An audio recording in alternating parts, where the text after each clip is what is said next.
In the year 594 of the Saint calendar, the story began at the Kandria Arcanist Academy.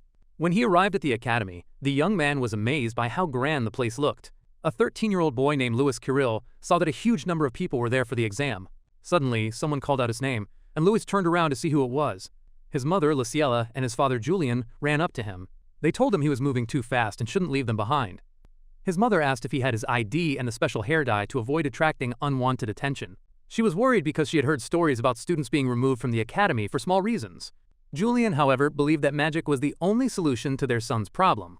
This academy was also the only one in the entire Northern Empire that allowed commoners to take its entrance exam. For them, the Kandria Academy was the best possible choice they had. The school was started by the royal family and was known as one of the 10 greatest academies in the empire. The most powerful grandmasters in the land taught their students everything they knew at this very academy.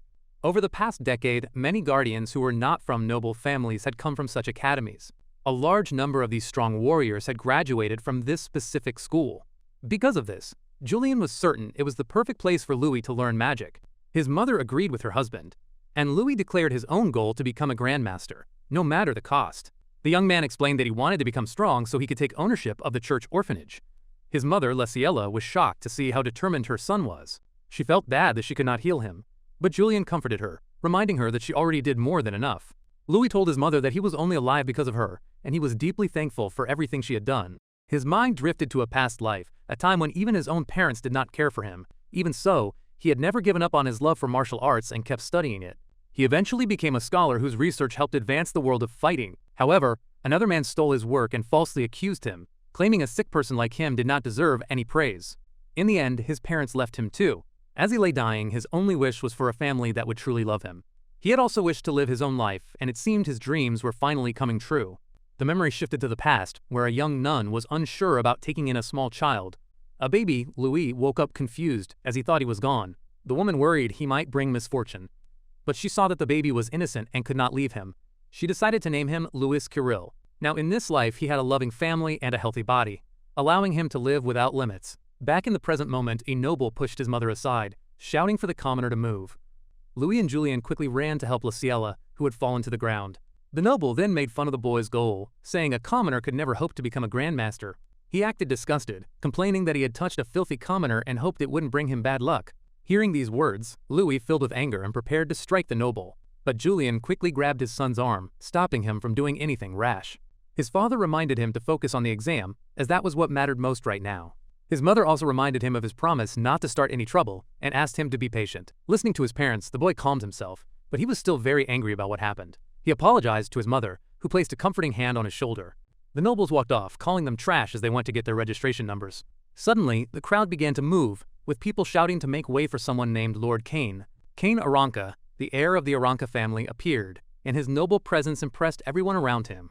Louis watched Kane, who carried himself with an air of being better than everyone else, which annoyed Louis. With a determined look on his face, the young man made a silent promise to show all of those nobles what he was truly made of. He then turned to his mother and promised her that he would definitely pass the exam. The boy said with complete confidence that he would become a grandmaster and be better than everyone else. He was set on learning magic to prove his strength to the people who would look down on him. In this new life, he would become the strongest of all so he could protect the people he cared about. He looked at a picture of his family, vowing to himself that he would protect everything he held dear. His parents were worried. With 20,000 candidates this year, only 30 would be chosen to pass. But Julian knew his son was more stubborn than anyone and would not give up so easily. The father said that their job as a family was to support their son's choices.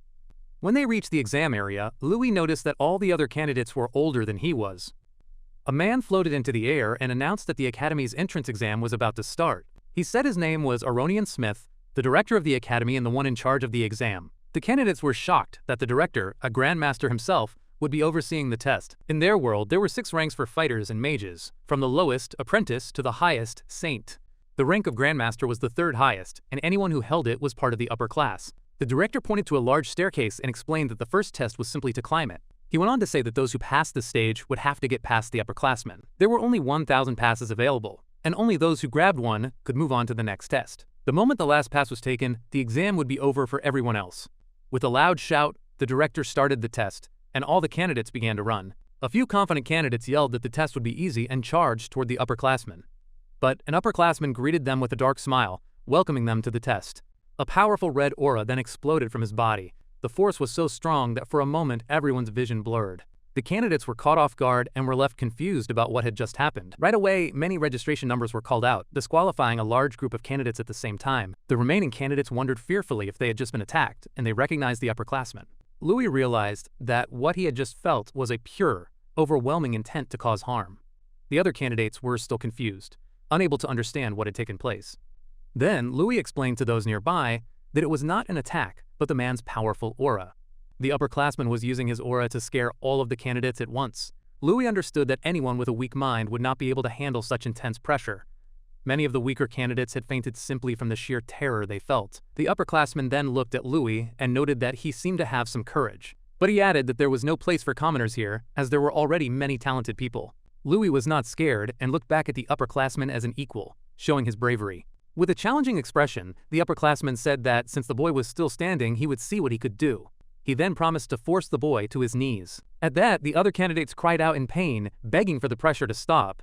But Louis remained standing, completely unaffected by the upperclassman's powerful aura. With a small smile, Louis asked if this was the full extent of the man's intimidating power. For Louis, this was nothing, as he had faced far worse threats in his past. The boy had trained by fighting against countless beasts and monsters.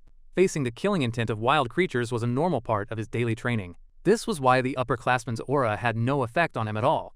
The upperclassman was stunned to see that his aura had no effect on the boy. With a confident smile, the young man told him that his intimidation would not work. Then, Louis prepared to show him what a true killing intent felt like. The boy was ready to show all the nobles a real display of power and rushed toward the stairs. He was about to teach them the meaning of true fear. His own aura exploded outwards, filling the area with immense force and pressure. The other nobles watching from the side were completely shocked by the boy's strength. Even the upperclassman was terrified by the incredible pressure he felt, crushing his body. Louis's fist flew toward the upperclassman's face, who was frozen in fear. But just before it made contact, Louis stopped his punch.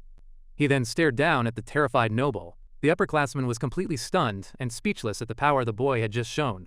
The other candidates wondered how a simple commoner could not only resist, but also challenge an upperclassman. Ignoring the confused crowd, Louis simply walked past the noble to continue the test. The boy walked up to the board where the passes were hanging and got ready to take one. He reached out his hand and took one of the admission passes. But the upperclassman refused to accept his defeat and yelled angrily that he would not let this go. Filled with rage, the noble charged at Louis with all his might, unleashing his energy. Seeing the attack coming toward him, the young man prepared to counter it with his own full strength. The two powerful attacks then crashed into each other. The noble was shocked that a mere commoner had blocked his attack without using any magic. The director suddenly appeared and stopped the upperclassman, stating that the boy had passed the first test. He scolded the noble, reminding him that the academy must treat all candidates equally. The upperclassman bowed in apology and thanked the director for his guidance. Aronian then congratulated Louis Kirill for passing the first part of the exam. Then, he noticed the boy's hair color and mentioned that it was a little concerning. The young man was puzzled by the director's words and asked him to explain. The director's expression turned serious as he placed a hand on the boy's shoulder, looking at him with intensity. He then offered the boy a special potion, saying it would hide his unique traits. Though he did not understand the director's plan, the young man decided to concentrate on the next part of the exam. He turned and walked away, heading toward the site of the academy's second test. As Louis left, the upperclassman watched him go, his eyes filled with hatred. He could not understand why the director had protected a commoner, and he vowed to remember the boy's name. When he arrived at the location for the second test, a voice announced that the exam would start soon. Only 1,000 candidates were left out of the original 20,000. Most of them nobles from high-class families. A group of nobles then walked past the protagonist, their faces showing only arrogance and scorn. One of the nobles stopped to threaten him, promising that no one would be there to help him next time. The young man was not bothered by the threat and simply stared back with a cold, challenging look. The noble kept mocking him, saying he had only passed thanks to the director's help. A small smile appeared on the young man's face as he called the noble a complete idiot. The noble was stunned and furious at such a bold and unexpected reply. Louis calmly explained that the Grandmaster's judgment was far better than theirs. Filled with anger, the noble stepped closer and asked if he wanted to be beaten then and there. The protagonist just smiled with confidence, ready to accept the noble's challenge.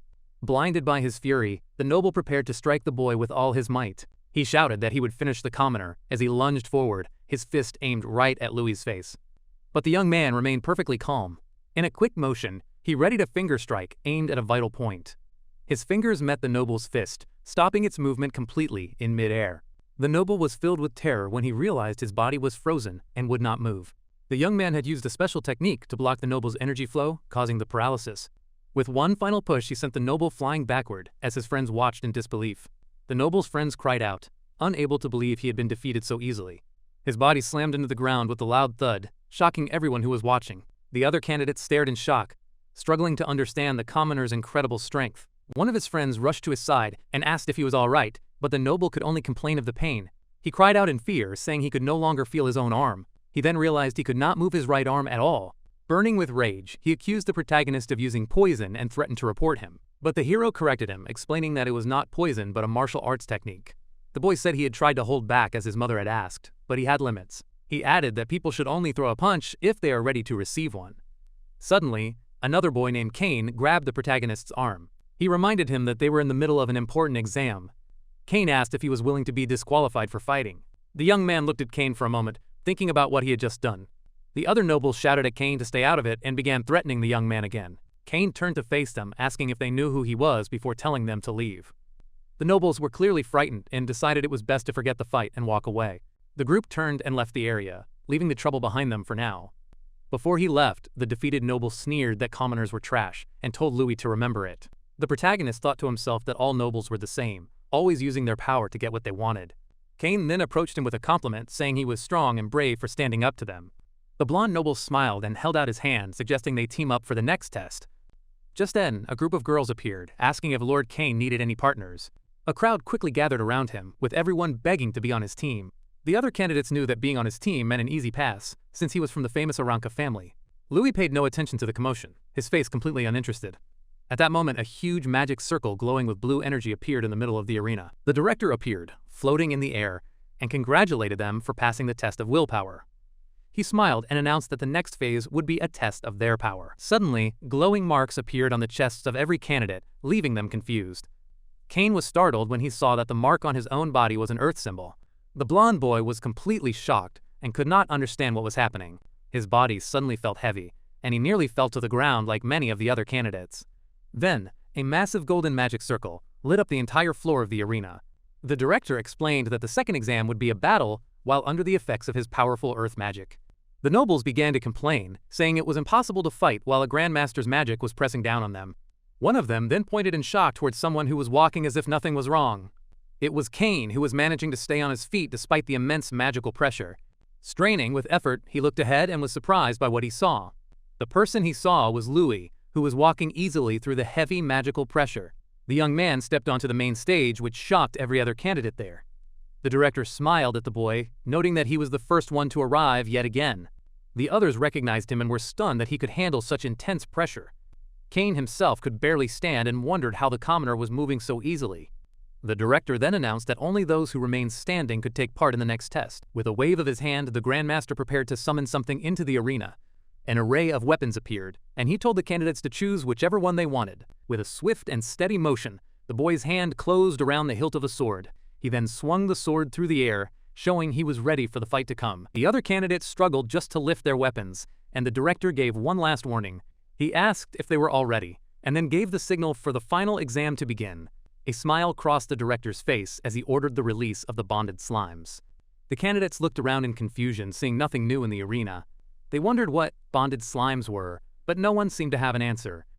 The protagonist, however, noticed something and looked up to the sky with a sharp gaze.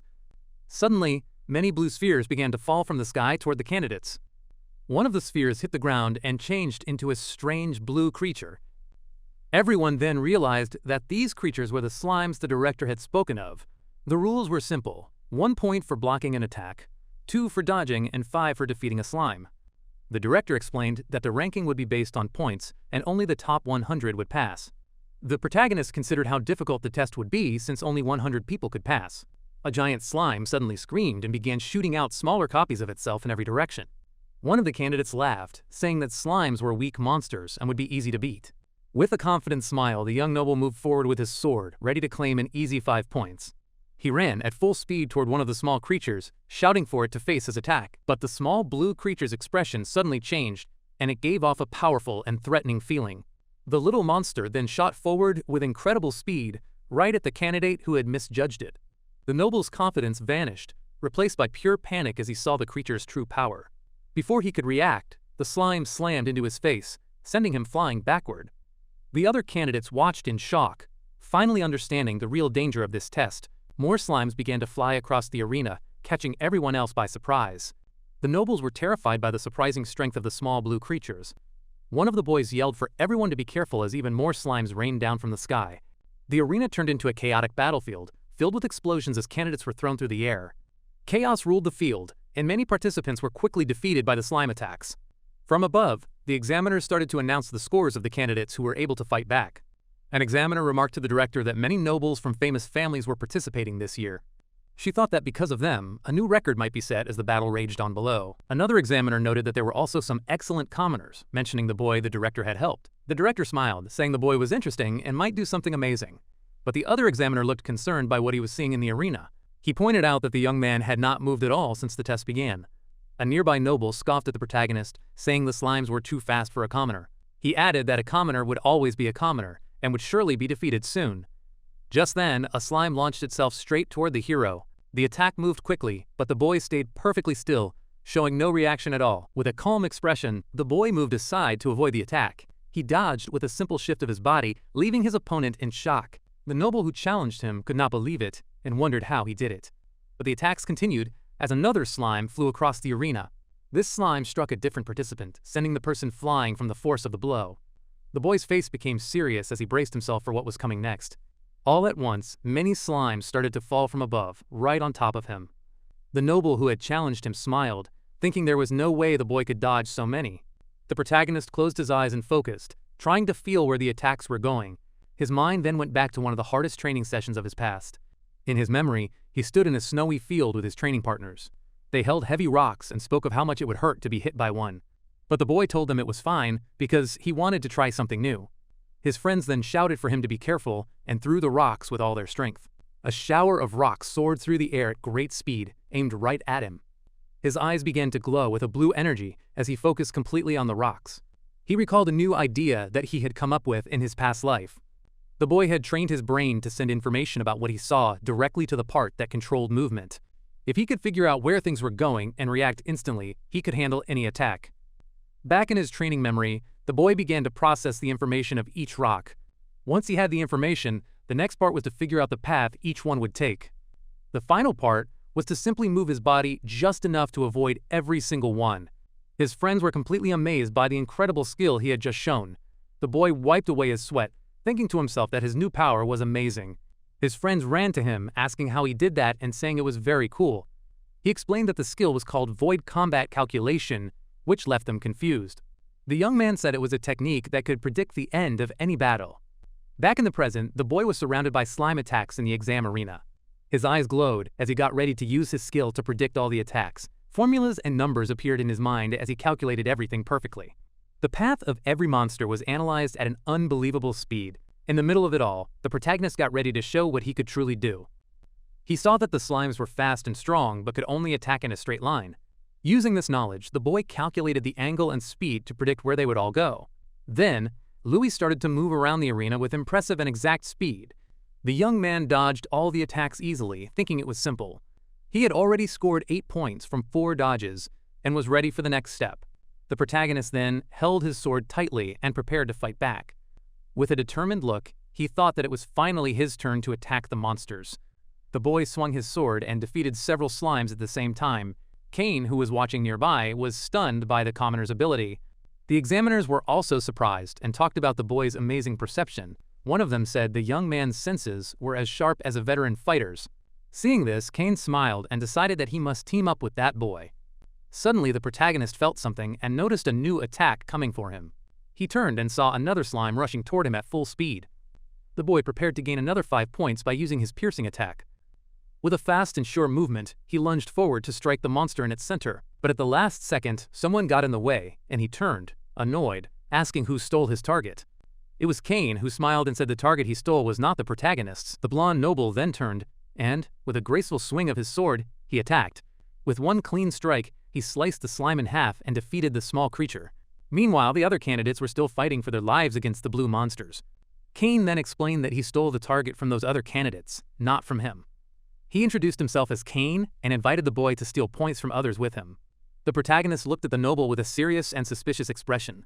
Kane said he only wanted a high score and suggested a contest between them. With a challenging smile, he asked the boy to show him his real power. The young man smiled with confidence and agreed, since the noble insisted. With that, he gripped his sword tighter, ready for their competition to start. Louis then proposed that the loser must do whatever the winner commands, which surprised Kane. The two stood back to back, ready to finally begin their big contest. A group of archers saw that the two had joined forces and spotted a chance to attack. The leader of the archers smiled darkly and got ready to attack the pair. Suddenly, a slime was thrown in their direction, which surprised everyone. The leader shouted for his friends to get ready and pulled back his bowstring. Just then, a ball of blue energy flew toward the competing pair. The protagonist noticed the attack, and his eyes glowed with his special power. He moved in a flash, standing in front of Kane to block the blow. But that was not all, as several arrows were also shot right at them. They struck the protagonist. Kane stared in shock as he watched Louis shield him with his own body. The archer smiled with confidence, believing his attack was a perfect hit. But the protagonist just let out a small laugh, showing he was not hurt at all. As the dust cleared, the archer was speechless at what he saw. It turned out that Louis had caught the arrows easily with his bare hands. The nobles were scared and wondered how a commoner could have reacted so fast. Kane asked if he was okay, but the boy just said that those attacks were nothing. The noble archer grew angry and shouted to his friends to aim for Kane instead. The archer readied a special move called Double Arrow, which had a wicked energy. 2 arrows flew at high speed toward the duo, and one of them was magical. The young noble tried to block it but knew the attack was too strong for him. The arrow with the dark energy moved with truly amazing speed and force. The blonde boy was frozen with fear as he watched the magic arrow about to strike him. Suddenly, a red line appeared in the air, showing that the attack had hit someone. Louis moved in front of the noble once more, catching an arrow with his bare hand. A worried Kane checked on his hand, but Louis explained that the arrow was actually meant for him. The examiners saw the attack's malicious intent, and one of them suggested the attackers should be disqualified. The director disagreed, certain the attackers would lose anyway. He told his staff to get healing potions ready. Back in the arena, Louis asked for the noble's name, which was Kane, and told him it was time to fight back. Smiling, Louis gripped his sword like a baseball bat and asked Kane if he had ever heard of the game. He then swung his sword, hitting a small slime and sending it flying toward the enemy archers. A special ability allowed him to calculate the perfect path for his unusual projectile. His eyes began to glow with a blue light as he prepared to swing with all his strength. Louis then swung the sword hard, striking the slime just like a batter hitting a baseball. The creature soared across the arena at incredible speed, heading straight for the group of archers. The archers looked up in horror, realizing the slime was coming right at them.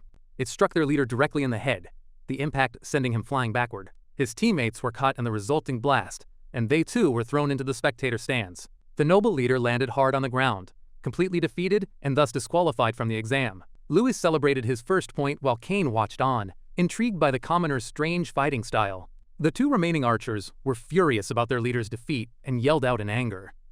One looked around in confusion, wondering where Louis had suddenly vanished to.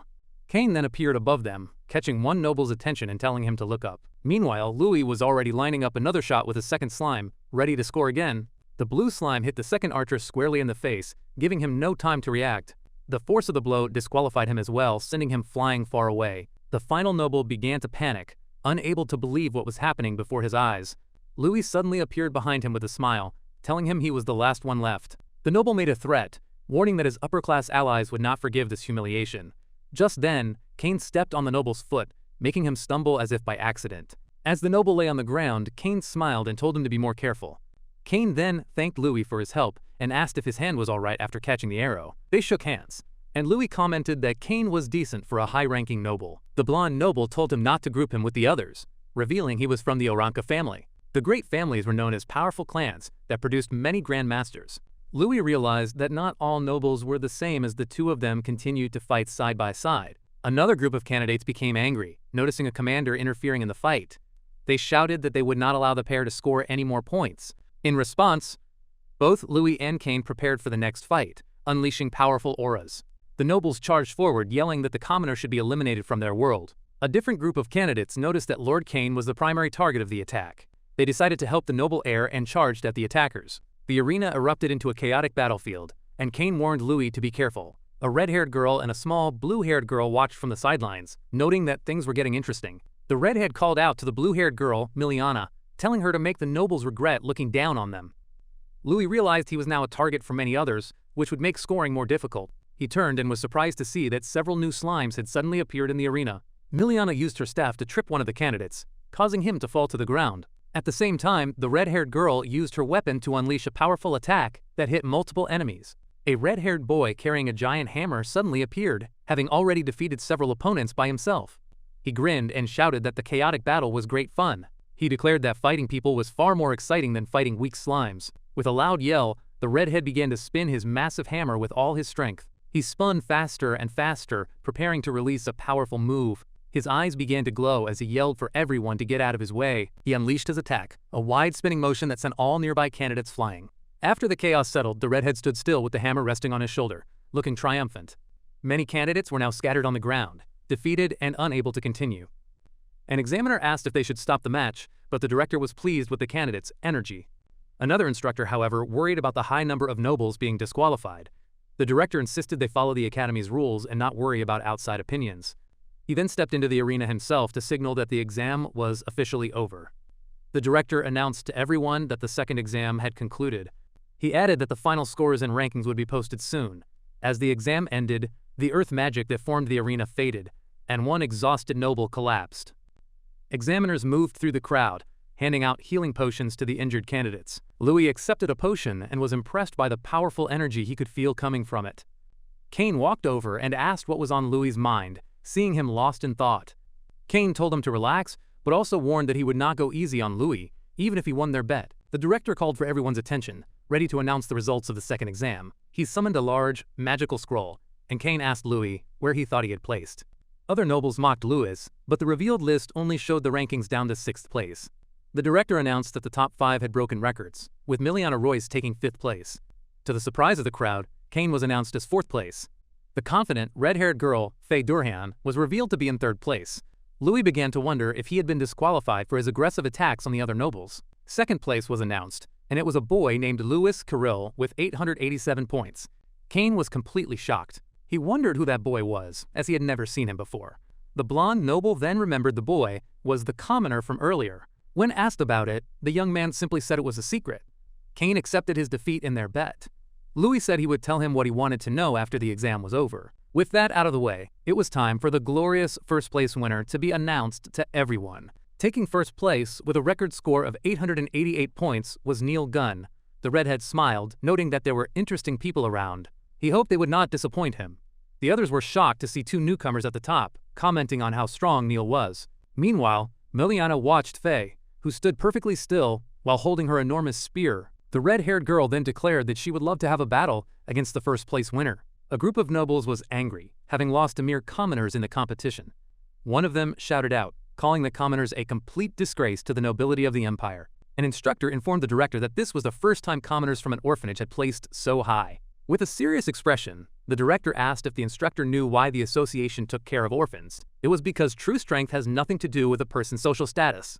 The director then instructed everyone who passed the second exam to move to the next location. Kane commented that Louis had come very close to first place, but the boy simply replied that he did not know. The candidates arrived in a forest, where they learned the third and final exam would take place. The director appeared, floating in the air, and announced that the final test would be an emblem battle royale.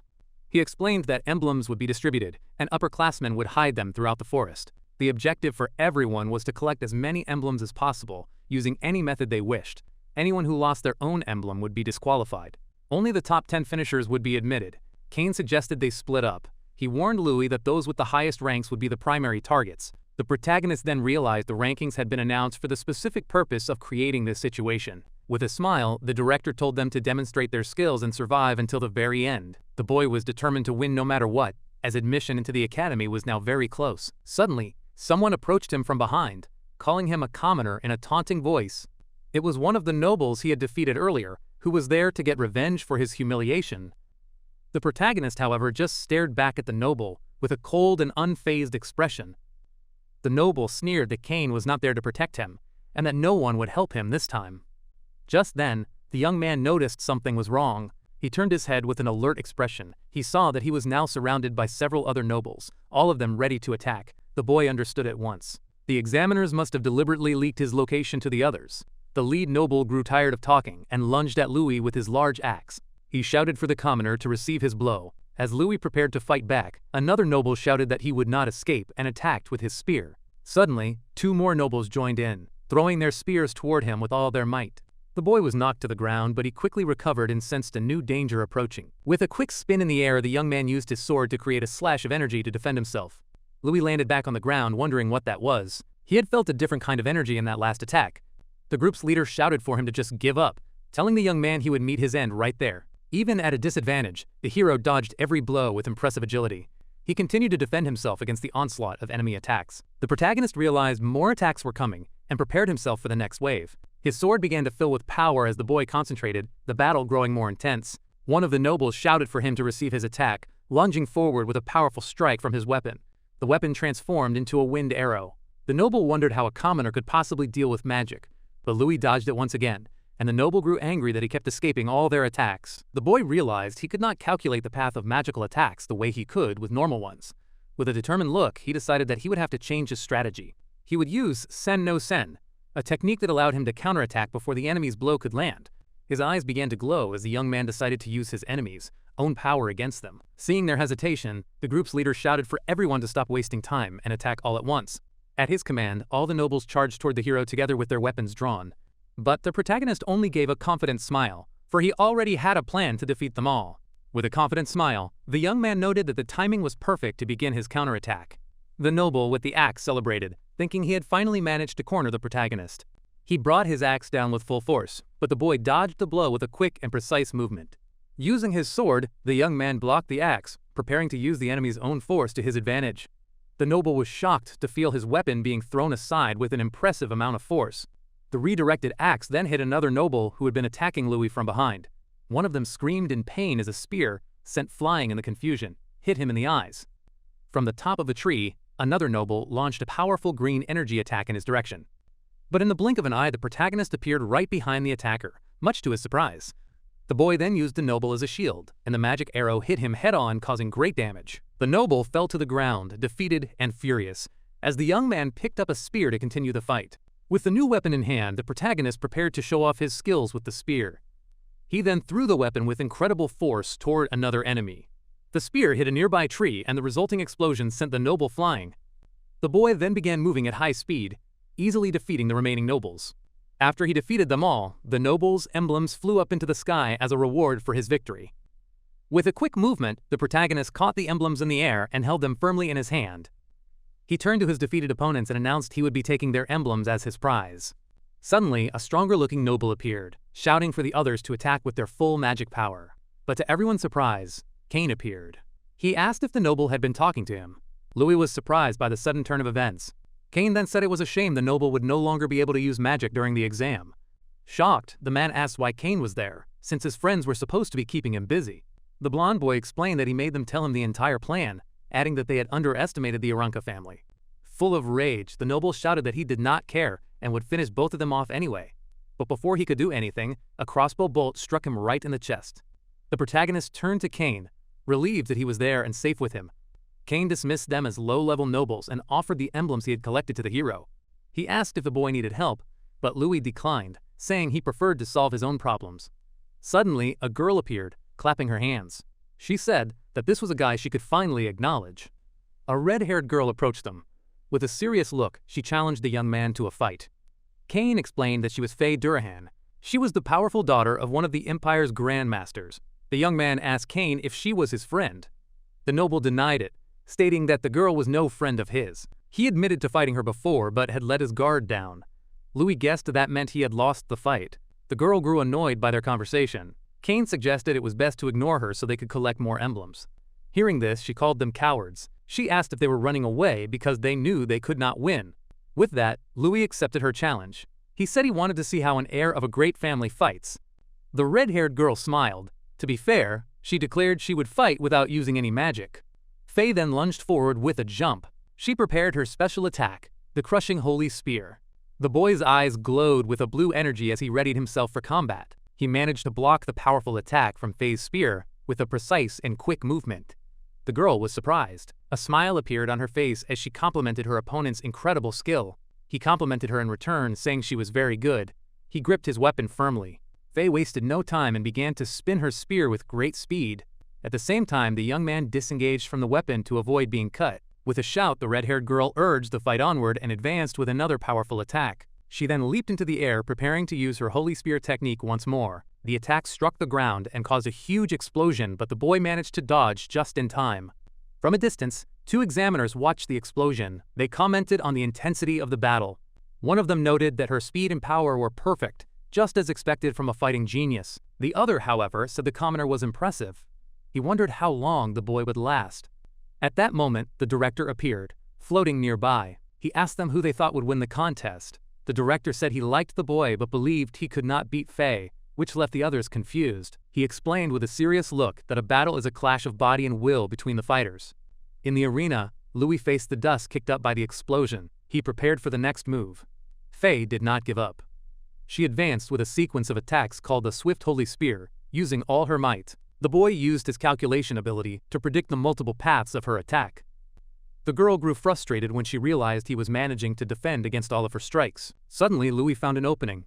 He saw that the girl's left hand was a weak point. The young man used his sword to defend against the redhead's attack. She was surprised by his strength. With a firm movement, Louis managed to deflect the girl's spear to the side with his hand. Faye grew annoyed with his resistance. She tried to push him away with all her strength. But the boy jumped behind the girl. He landed without any difficulty. Faye said that not even the young master had managed to dodge all of her blows. But the young man replied that it was not that hard if one watched very carefully. Annoyed, Faye prepared for her next attack. Her spear began to glow. With that, she leaped forward at high speed. The redhead then used her Crescent Fall Holy Spear, attacking with full force from above. The boy analyzed her technique. He realized that spears had various movements for both attack and defense.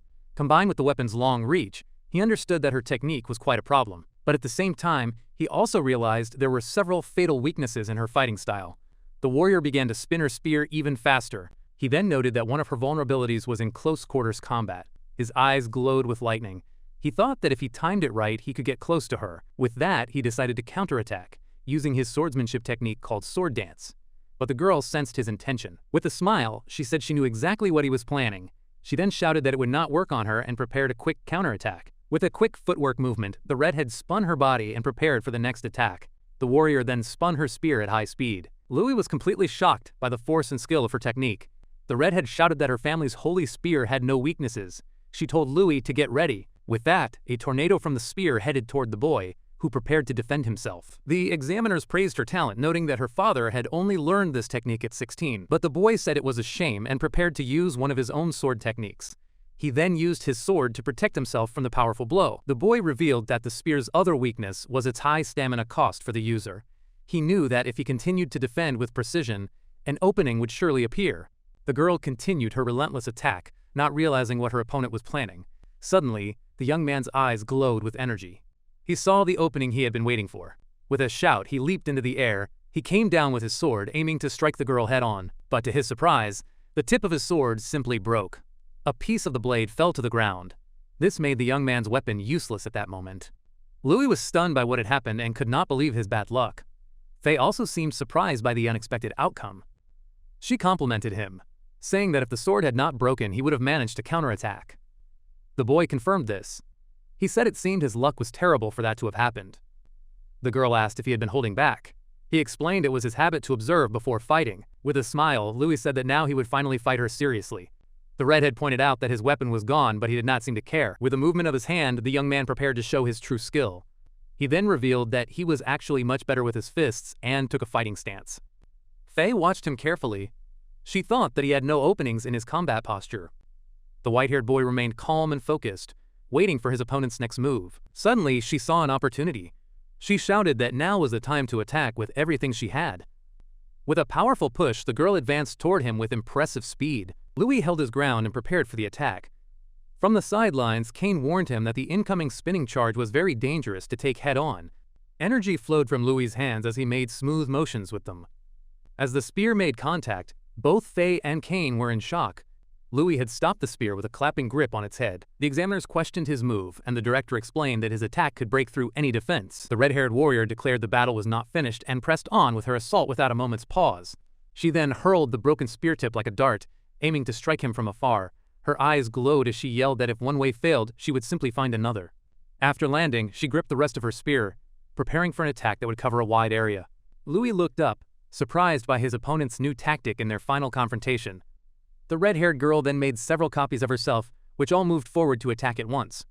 Glowing with red energy, the copies rushed in to surround the commoner from every direction. All of their attacks then focused on a single spot, intending to defeat him for good. Yet, the young man simply offered a small smile, showing he was not worried at all. He shouted, "So what?" and moved his hands so fast they left many after-images to block the assault.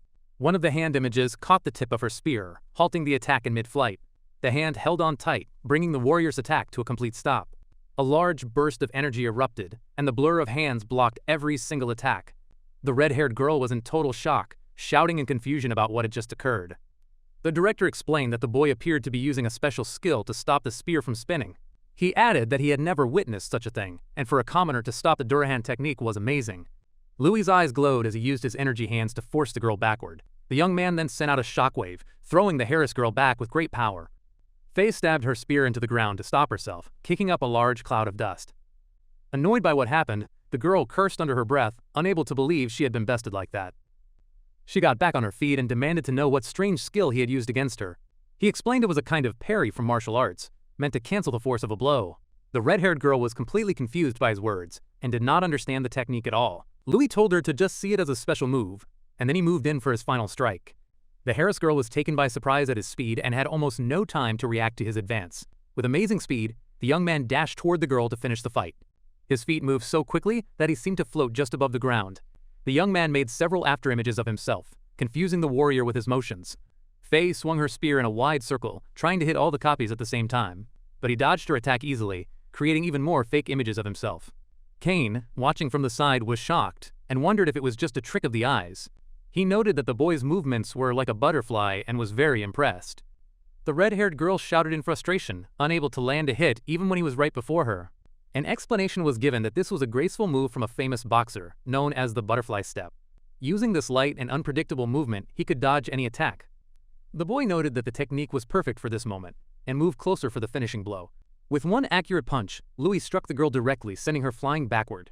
The punch was so powerful that the warrior was thrown back with incredible force. Kane was left completely speechless, finding it hard to believe that Faye had been defeated. The director was also shocked by the outcome, saying it was something he did not expect at all.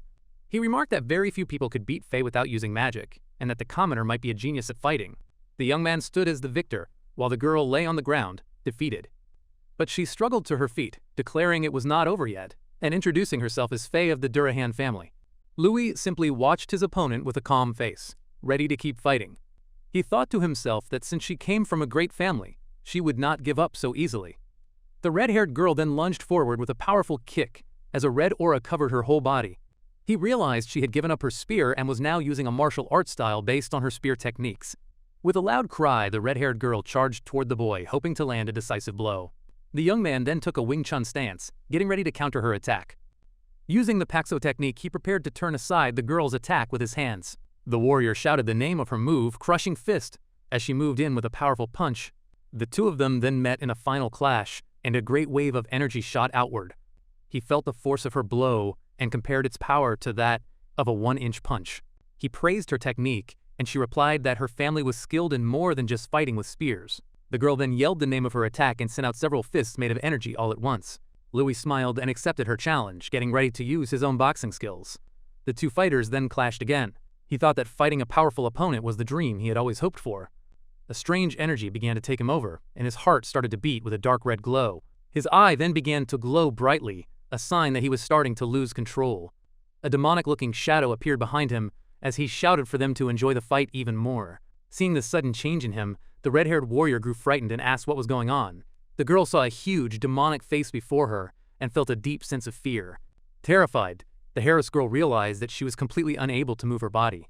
Showing no mercy, the boy struck his opponent in the face, sending her flying with the force of the hit. The blow sent the girl flying a great distance away. Watching this, the director was completely shocked and wondered what had just happened. The force of the impact threw both of them far apart, shocking everyone who was watching. The girl crashed hard onto the ground, and the force of the blow made her slam into a nearby tree.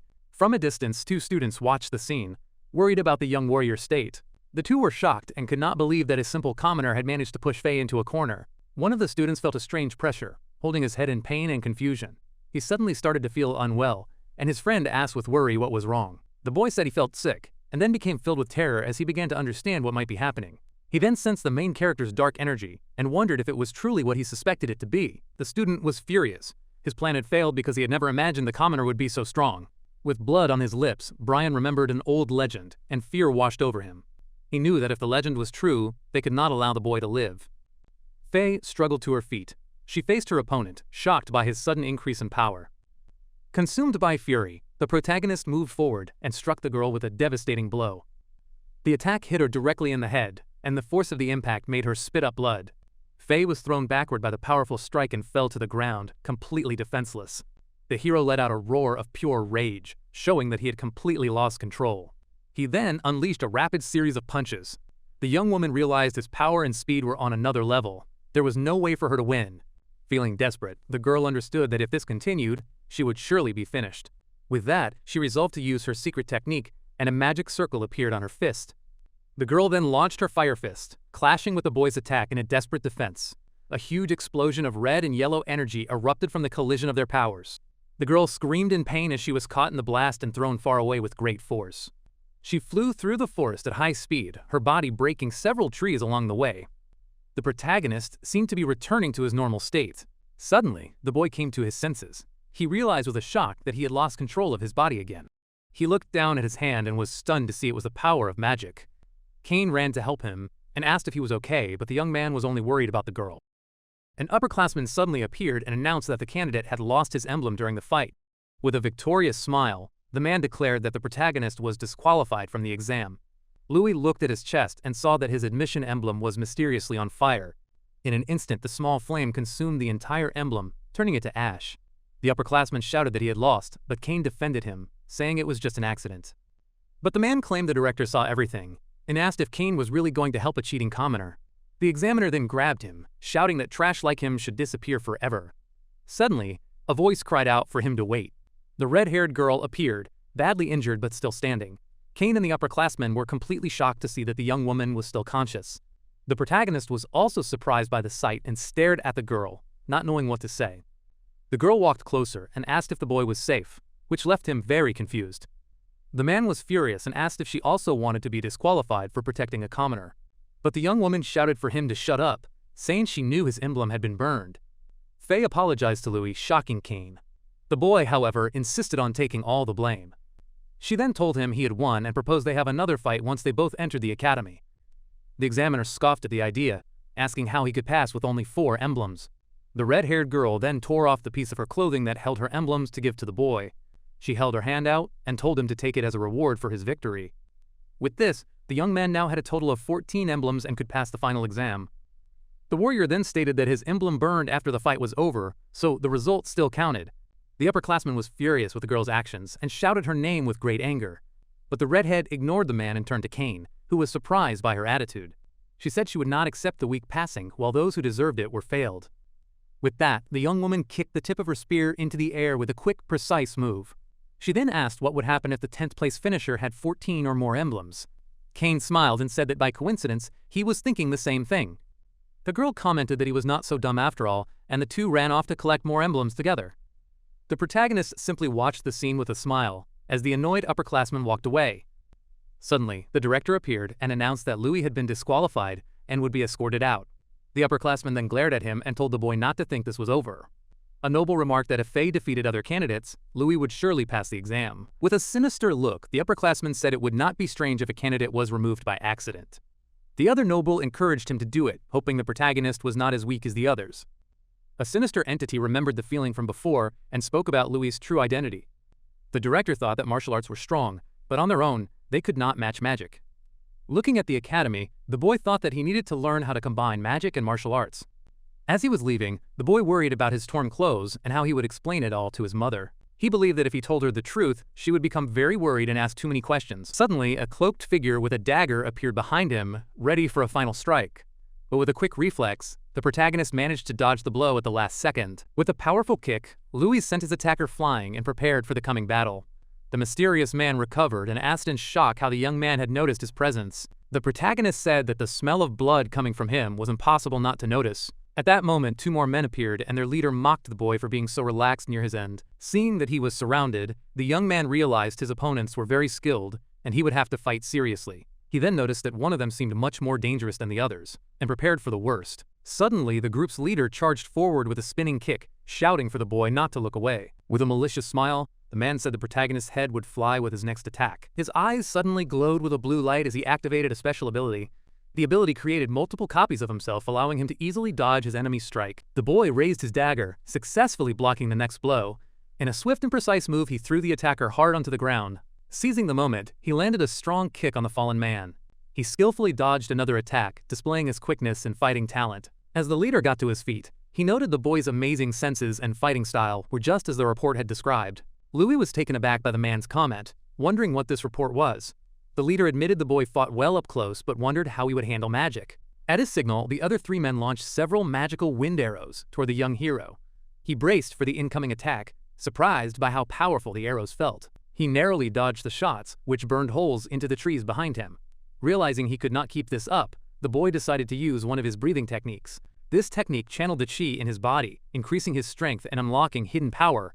His strength and speed shot up, readying him for a final countermove. With his eyes glowing blue again, he rushed forward at an incredible speed. The leader scoffed at the display and ordered his men to shoot more wind arrows. The boy charged straight at the archer, weaving past the incoming projectiles. One of the men was stunned by his speed, losing sight of him completely. Suddenly, the hero appeared in the air above them and disarmed the leader with a precise kick. The man was completely shocked and tried to block the surprise attack. Crying out in pain, the leader was thrown backward by the force of the blow. Meanwhile, the other two attackers kept firing their magic arrows without pause. The leader, now on the ground, angrily shouted for his men to stop the boy no matter what. One of the men moved in close, attempting to land a kick on the young man. The hero, however, blocked the powerful blow with his arm.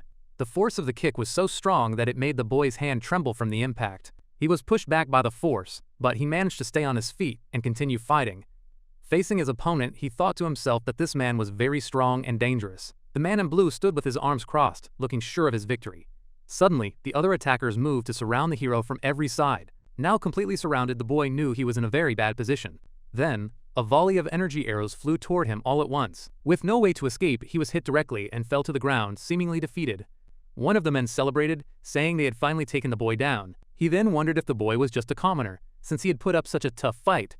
But then, the fallen hero opened one eye. In a swift motion, he jumped to his feet and grabbed his enemy's weapon. The young man used the opponent's own strength against him, pushing him back with all his might. Using this leverage, he broke the man's spine, causing him to scream in pain. He then used the man as a human shield against the arrows, before throwing him at another attacker. A wave of energy erupted from him, sending the last of the enemies flying. The man in blue realized the boy had only pretended to be defeated. Louis stood up, panting but victorious, with his defeated enemies lying on the ground. The man in blue clapped his hands, telling the young man his skills were impressive. The boy asked if he cared about his men, but the man replied that he did not care about trash. The hero then threw the weapon he had taken toward the last enemy standing. The man in blue remarked that the boy was smart.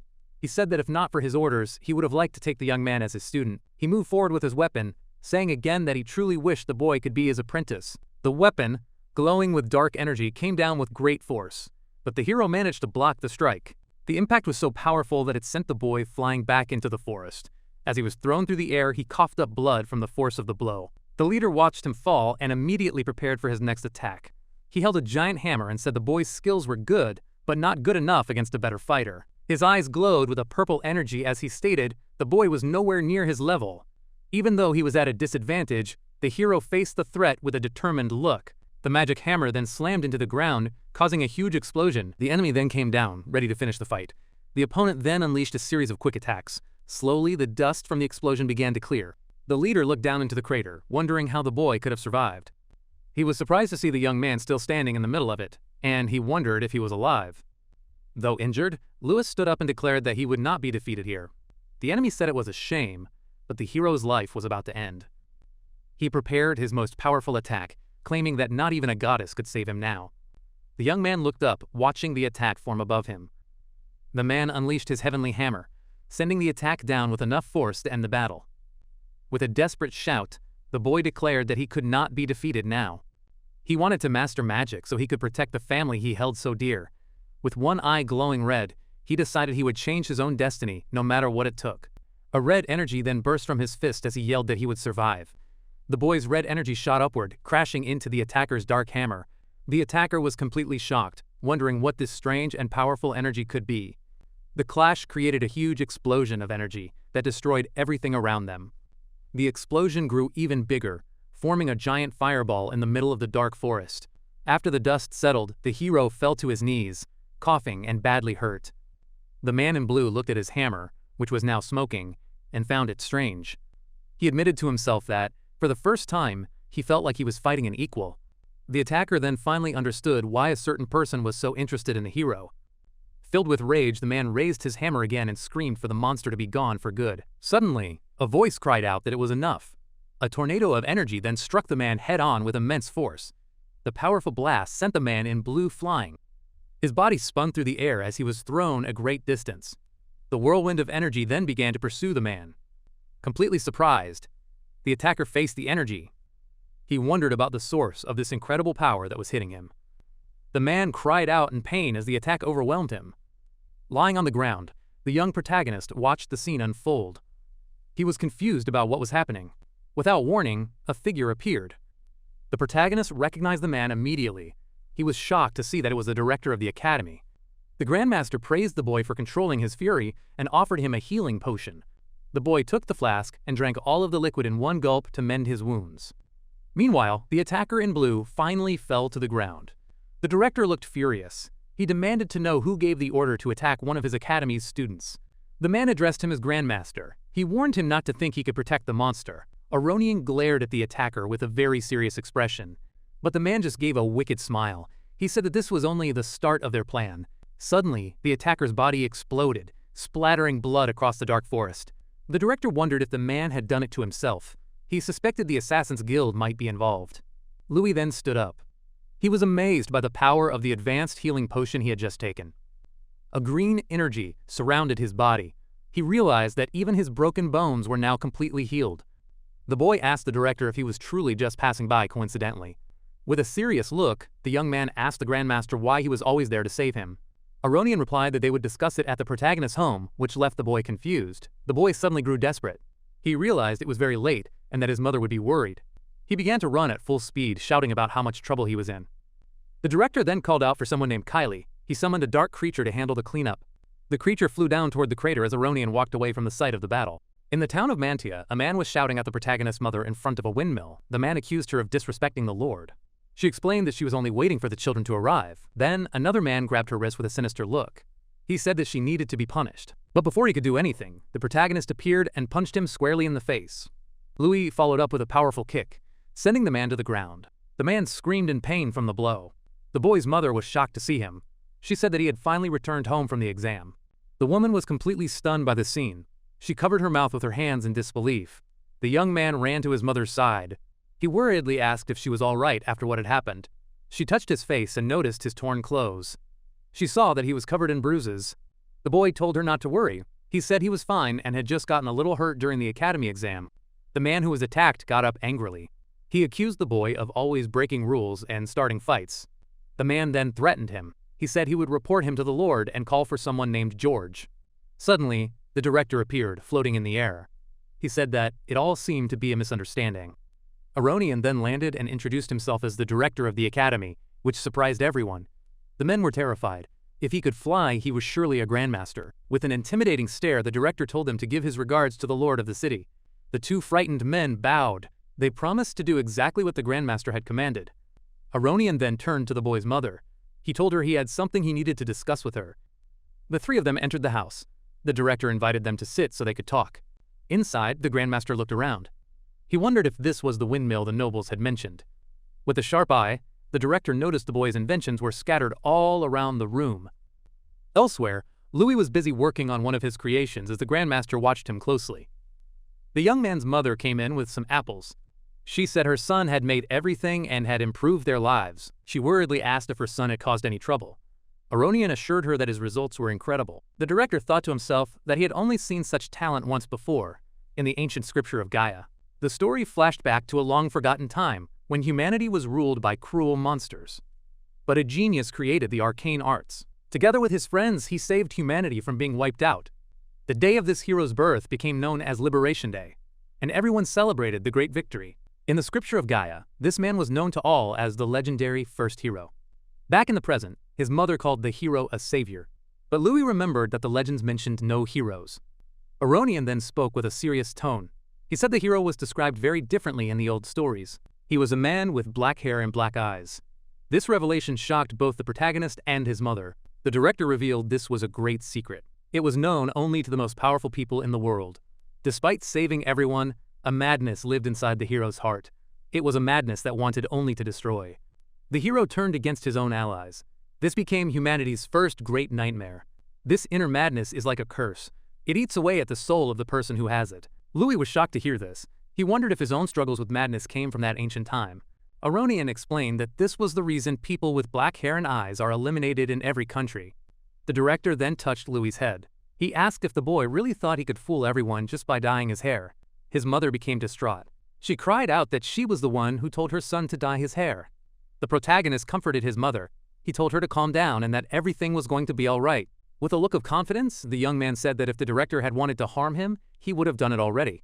Aronian smiled. He explained that because the boy had resisted the madness, he saw the qualities of a new hero in him. The mother and son were stunned by this statement. She asked if he truly said the words, "a new hero." The director picked up an apple. He said that the world seems peaceful, but that is not the whole truth. Holding the fruit, he explained that a great darkness is hiding in the shadows. Seeing the boy gave him an idea. Aronian then held the apple up toward the moon. He said the legends that everyone knows are wrong. With a serious expression, the Grand Master said he wanted to guide the young man to shape humanity's future. Suddenly, the director threw the apple toward the hero with incredible speed. But the boy's reflexes were quick. He managed to catch the fruit, showing his amazing skill. The Grand Master then revealed that thanks to Faye and Cain, the protagonist had passed the final exam. With that, he offered the young man a chance to receive personal training from him at the Candria Academy. Louis smiled and asked if the director was willing to bet on him, even with the risk that he might go mad. The director stared at him intently. His eyes began to glow with a sinister purple energy. Suddenly, the apple in the boy's hand was sliced cleanly in half, leaving the young man very surprised. Aronian then said with a grave look that if that day ever came, he would eliminate the boy himself. The following day, his friend was surprised to hear about the personal invitation he had received. The boy, however, was worried. He thought about the academy's high costs and the fees for the dormitory. He then wondered what his true connection was to the legendary first hero. He remembered what the director had asked him, questioning if he thought hair dye alone could fool everyone. The Grand Master's threat then came to his mind, and he questioned how much he could trust the man's words. He asked Aronian why his mother knew everything. Aronian replied that she would be a burden if she were kept in the dark. The boy shouted in anger that his mother was not a burden to anyone, glaring at the man with a furious look. The director explained that if his true identity were ever revealed, his family would also face great danger. As Aronian flew away, he told the young man to become stronger, warning that the real tests were only just beginning. A look of determination crossed the boy's face. He knew he had to get much stronger, no matter what it took. Suddenly, the children from the orphanage ran towards him, shouting his name with happy voices. A small girl named Lana leaped into his arms, and the boy hugged her back with a warm smile on his face. Tears streamed down the little girl's face as she asked if he would return, not wanting their goodbye to be forever. He immediately comforted her, promising to come back during the holidays because this place was his real home. The girl made a pinky promise with him, and he told her not to worry, because he would always keep his word. One of the other boys then called out, saying a noble's butler was there and wanted to speak with him. The butler stood by a carriage and asked the boy to confirm his identity. He introduced himself as the butler for the Aranka family, and handed over an invitation from the young master, Cain. Opening the invitation, the boy wondered if the noble wanted to become better friends before school began. He decided to accept the invitation, and the butler led him to a luxurious carriage that was waiting. The scene shifted to the city of Harzan, located in the northern Candria Empire. The butler explained that the Aranka family was very important, and that the city had become successful because of them. When they arrived, the young man was stunned by the massive size of the great noble family's mansion. Just then Cain appeared, running toward him with a wide smile and calling out his name. Cain gave him a hug and said he heard the boy had caused a big scene during the academy's final exam. The young noble admitted he only passed thanks to the boy and Faye, adding that he would forget about their bet. Cain then pointed out that they never fought in the exam and that he wanted a training match before classes started. The hero realized that Cain just wanted to learn more about the academy and the kind of magic he used. Suddenly, a woman's voice came from the top of the stairs asking what all the noise was about. A noble woman in a purple dress stood there, looking down at them with a cold and serious expression. The young blonde noble tried to introduce the boy to the woman, explaining that this was his friend. But she shouted for him to be quiet, her face twisted in a look of pure rage. The heir of the Awakens family was completely shocked and very afraid of the woman. She began to scold her son, demanding to know since when just anyone was allowed into their family home. The woman declared that someone like him was not worthy of being her son's friend and called the boy trash. She ordered Cain to go train as his father commanded, so that he might become a great sage in the future. The noblewoman then turned to the boy and asked what he wanted by getting close to her son. She held out a gold ring, telling him it was valuable enough for him to live his life in peace. With a look of disgust, she threw the ring onto the floor right in front of the boy. The furious noblewoman then shouted for him to take the ring and leave the mansion forever.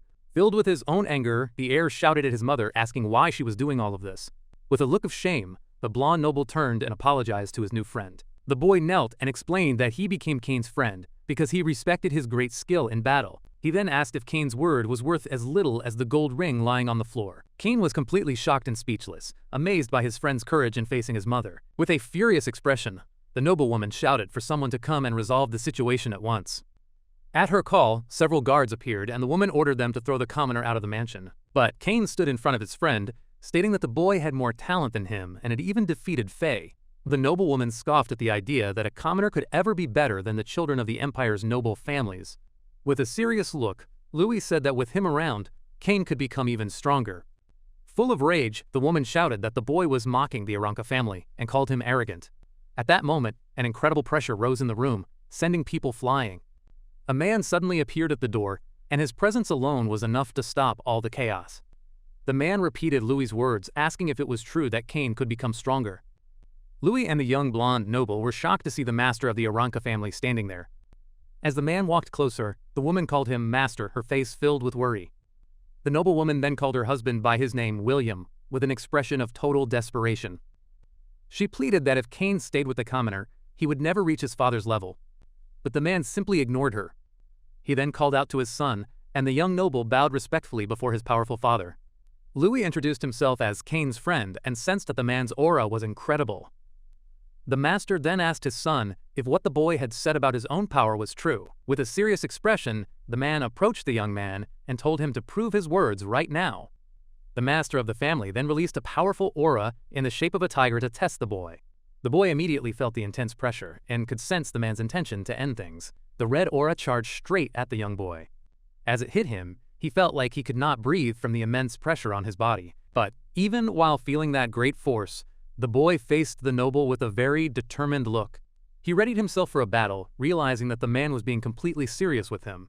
The young man understood that the master of the Awakens family truly intended to finish him right there. With a grim look, the older noble continued to release his energy without any mercy. The pressure was so great that it felt to the boy as if his very soul was being torn from his body. He felt the Grandmaster's willpower was impressive, yet terrifying. Still, he commented that the incredible power was to be expected from a Grandmaster. He revealed that hunting monsters had built his resistance to this kind of pressure. An orange energy then began to burst from his body. The master was completely shocked by the power the boy was unleashing. William was completely stunned and could not believe what he was seeing. The young man's aura took the form of a fire dragon to face the tiger.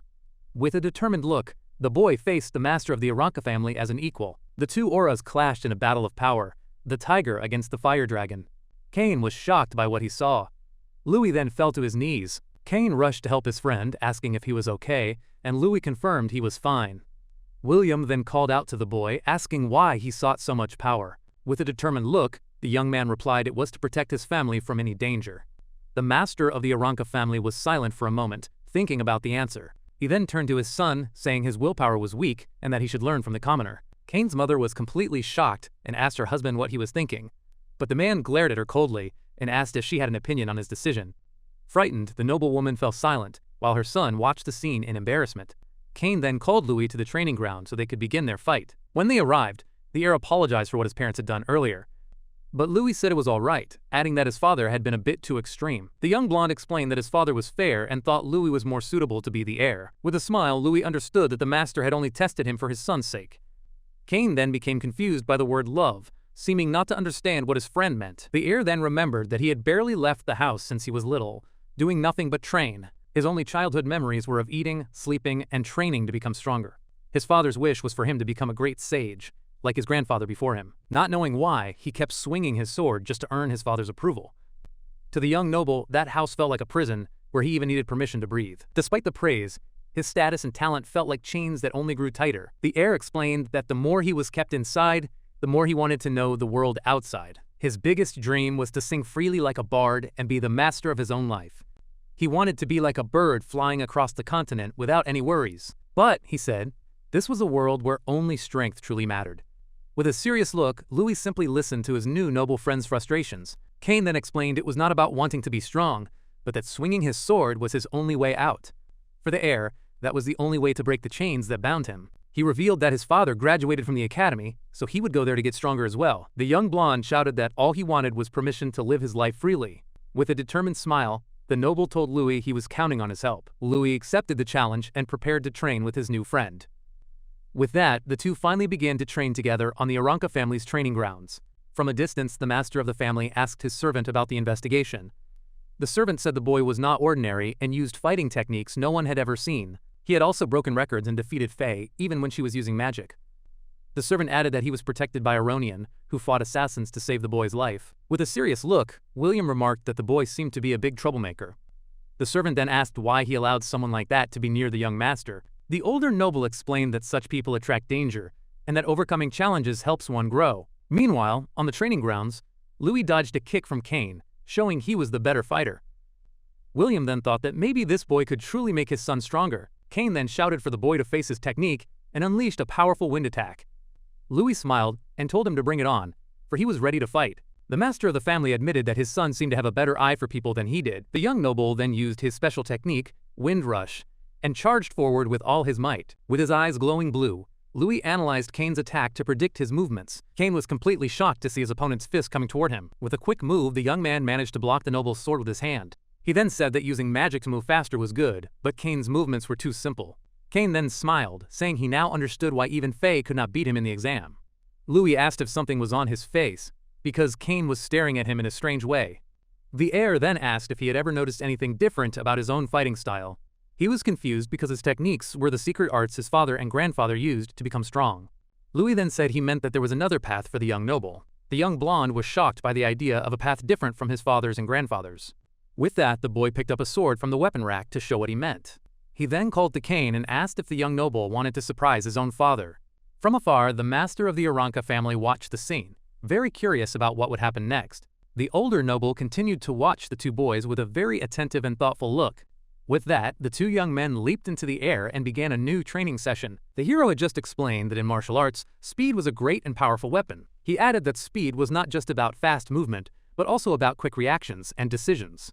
Cain possessed a natural speed that worked well with his wind magic. Louis mentioned that piercing techniques were difficult, and it did not matter that his own grandfather had mastered them. He thought this difficulty was the very reason his father had stopped at the grandmaster level. The boy said that a change to a special fighting style was needed to use his talent to its fullest. With a confident smile, he asked the young noble if he was ready for such a change. Cain told him not to compare him to other nobles, stating he would do anything to finally be free.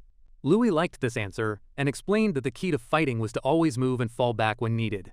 With determined expressions, the two got ready to show William their new skill. Cain used his wind magic, shouting to go faster as they both rushed forward to attack. They moved with great speed, impressing the master and his servant who watched. The servant cried out in worry for his master, but the master watched the scene with a calm face. The two young men then attacked the master of the Awakens family, their daggers ready. Master William stood perfectly still while the two boys circled him at high speed. Louis explained that daggers were the fastest and easiest weapons to handle in a fight. Their goal was to use their strengths as much as possible to defeat any opponent. He then used his daggers with his butterfly step technique to create a perfect attack. William was completely shocked and surprised by the new skill the two were showing. The protagonist tried to attack the noble from every direction. Cain also used his wind magic, making several copies of himself to join the attack. The duo then attacked the master from all sides in an amazing attack from the air. Cain realized that his body and his dagger felt lighter than they ever had before. With this new feeling, the young noble felt like a bird flying free in the sky. He loved how the daggers, his fighting style, and his wind magic all worked together. Holding his dagger tightly, the boy got ready for the next move in the fight. The master of the Awakens family was surprised as he watched his son's new skill. William looked on, shocked and unable to believe what he was seeing. Cain then shouted to his father that this was his true path in martial arts. The master only grunted as a dark energy started to flow from his body. He then released a powerful shockwave that sent the two young men flying away. Full of anger, William asked if his son had given up the clan's techniques just to prove a point. The two boys were thrown backward but managed to recover in the air and prepare a counterattack. The protagonist then shouted for Cain to speed up, and the two joined hands for the attack. Cain then used his wind magic, making both himself and Louis move faster. The two of them then moved forward once more. They continued their attack, surrounding the master with a whirlwind of green energy slashes. The master turned around quickly, but William stopped the attack with just one hand, asking with contempt if that was all they had. He reached out his hand to grab Cain's dagger. The blonde boy then rushed forward with his new speed. With an angry look, the noble faced his son's attack with scorn. William then shouted that his son was a coward for using this new way of fighting. Then Cain remembered that falling back was not a weakness, but a way to prepare the next blow. The blonde noble then understood that a retreat would lead into his next attack.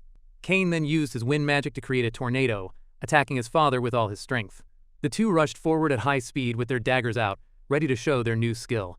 The master of the Awakens family was surprised to see the two young boys' new technique. With a battle cry, the two leaped into the air to attack the Grandmaster with a combined strike. Louis then mentioned a baseball technique called a change-up, which left Cain confused. With a confident smile, the boy got ready to teach the new move. The protagonist then shouted for Cain to block his attack so he could understand the technique. The young heir prepared himself and blocked his friend's attack with a very quick move. With that, the two began to practice the new technique to improve their fighting skills. Louis explained that it was a technique to trick opponents by changing speeds. He added that simple movements could be used as fakes to make an enemy react slowly. This would let them overpower an enemy, using their speed to make their dagger strikes stronger. The family master was completely confused by the duo's fast and unpredictable movements. Cain then moved forward and used the new technique to attack his father, who was surprised by the strike. But William said that such a slow attack was meaningless, and he looked at his son with scorn. But the heir's attack was actually a fake, meant to trick the master of the Awakens family. With a look of surprise, the older noble finally understood the real purpose of the attack. The attack passed by him without doing any harm, while the young blonde boy stayed in the air. William faced his son, looking impressed with the new skill he had shown. With confident smiles, the two prepared to begin their real, combined attack. The two boys then moved forward together, attacking the master from all sides with their daggers. But William shouted, "That's enough," and stopped the two young men's training with a firm order. The two then stopped their attack. The noble then called out to Cain. The heir of the Awakens family was nervous, as he waited for his father's decision. William then told his son in a very serious voice not to bring shame to the family name. Cain smiled and simply said yes, showing he was determined to follow the new path he had chosen. The servant came closer and called to his master, who was watching the scene with a calm, thoughtful look. The older noble thought about their attack methods and the feints that used changes in speed. With an energy dagger in his hand, the master found the idea of retreating to be interesting. William then thought to himself that he had just been taught a lesson by two children. The protagonist said it was a good fight, but it was a shame the training was already over. Cain hugged his friend, saying he had been recognized for the first time and that he had a gift for him. They soon arrived at the family library, and the protagonist was shocked by how big it was. The boy was amazed by all the books and could not believe his eyes. Cain then said this was his way of thanking him, because without his help, he would not have found his own path. The protagonist was surprised by this unexpected gift from the heir of the Awakens family. The boy was amazed to see that the box held a rare book and a bag full of money. The young noble explained that the books were about magic and would help him a lot with his studies at the academy. Louis found out that all students had to go through a required ritual to awaken their magic. The young man was curious and asked what the ritual was, so Cain pointed to one of the books he had just received. He explained that the ritual took place at the statue of Gaia and cost 10 gold coins. The hero felt hopeless because the orphanage needed that money to survive for many years. But the young noble calmed him down, telling him that everything at the academy was free for students who passed the entrance exam. With a smile, Cain asked if this meant the bet they had made was finally settled. The boy accepted the gift and thought about how he needed to find a way to earn money quickly. He then had an idea to use what he knew from his past life to invent new things. He then asked if the Awakens family had any connections with merchant guilds that could help him. The protagonist simply said that it was a secret, and his friend would find out everything soon enough. A week passed. At Candria Academy, the entrance ceremony for the Empire's new students was about to begin. A white-haired boy walked confidently toward the academy, excited for his first day of school. He suddenly caught a strange scent in the air.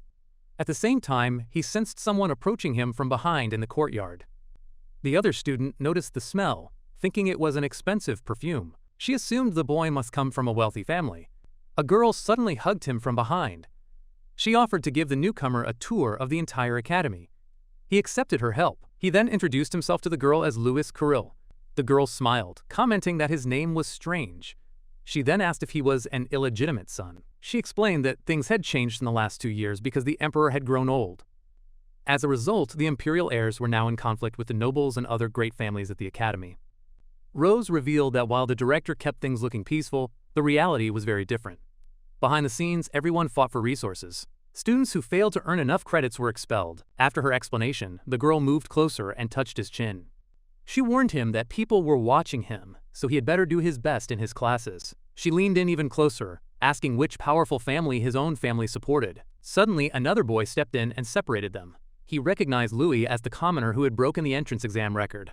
The new boy smiled and extended his hand. He introduced himself to Louis as Brian. Rose looked shocked. She had been certain that the scent was an expensive perfume. Annoyed, she declared it a waste of time. She then turned and left the two boys alone. Louis returned the greeting, shaking Brian's hand with a confident smile. The blonde-haired boy told Louis not to worry about the girl's behavior. Brian explained that the academy was like a miniature version of the Empire, which could make things difficult for commoners. Just then, another boy named Kane appeared, running toward them and shouting Louis' name. Brian said his goodbyes, mentioning he had other students to talk to. He told Louis to call on him if he ever needed help. As Brian turned and walked away, his expression became very serious. Kane walked up to Louis and asked what he had been discussing with Brian. The noble boy revealed that Brian was the chancellor's son, but he added that they were not close. Louis considered this information for a moment. He remarked that Brian still seemed to be a pretty decent guy. Suddenly, two more students, Faye and Milena, appeared. Milena said that she did not like men with weak wills. The red-haired girl, Faye, greeted him. She said that if he was as strong as people claimed, she might finally acknowledge him. Louis thanked her for her help during the exam. The warrior replied that he had passed on his own strength. Faye punched the air, declaring that she would definitely win their next fight. Milena shouted at him not to be ignored, telling him that if he wanted attention, he would have to beat her first. With that, Milena pulled Faye away, saying they needed to finish their registration quickly. Kane then handed a bag of coins to Louis, who was completely shocked. Kane explained that he had followed Louis' instructions. He had opened a trading company and burned down a village. Louis then revealed his secret. It was a new type of perfume, with a much more subtle scent. Kane admitted the scent was good. Louis replied that they would see just how good it was once it started selling. Kane mentioned he would give the perfume to his mother, and Louis praised him for the good idea. Louis then asked Kane to keep their business a secret, and Kane agreed to the plan. An administrator handed Louis his academy credit card and wished him good luck.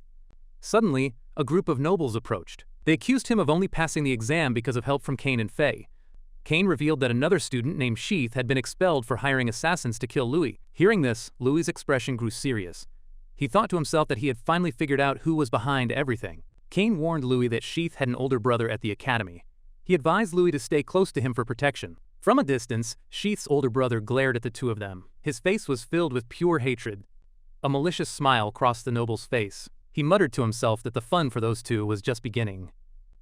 Inside the academy's great hall, the director stood on stage, welcoming all the new students. The director, Aronian, congratulated them for overcoming many difficulties to reach this point. He told them this was only the beginning of their journey, and that he hoped they would all become pillars of the empire. He then concluded his welcome by announcing the freshman representative. It was the first-place winner, a boy named Neil Gunn. To everyone's shock, the boy walked onto the stage wearing no clothes and carrying a giant axe. The other students stared in disbelief, wondering what the wild-looking boy was thinking.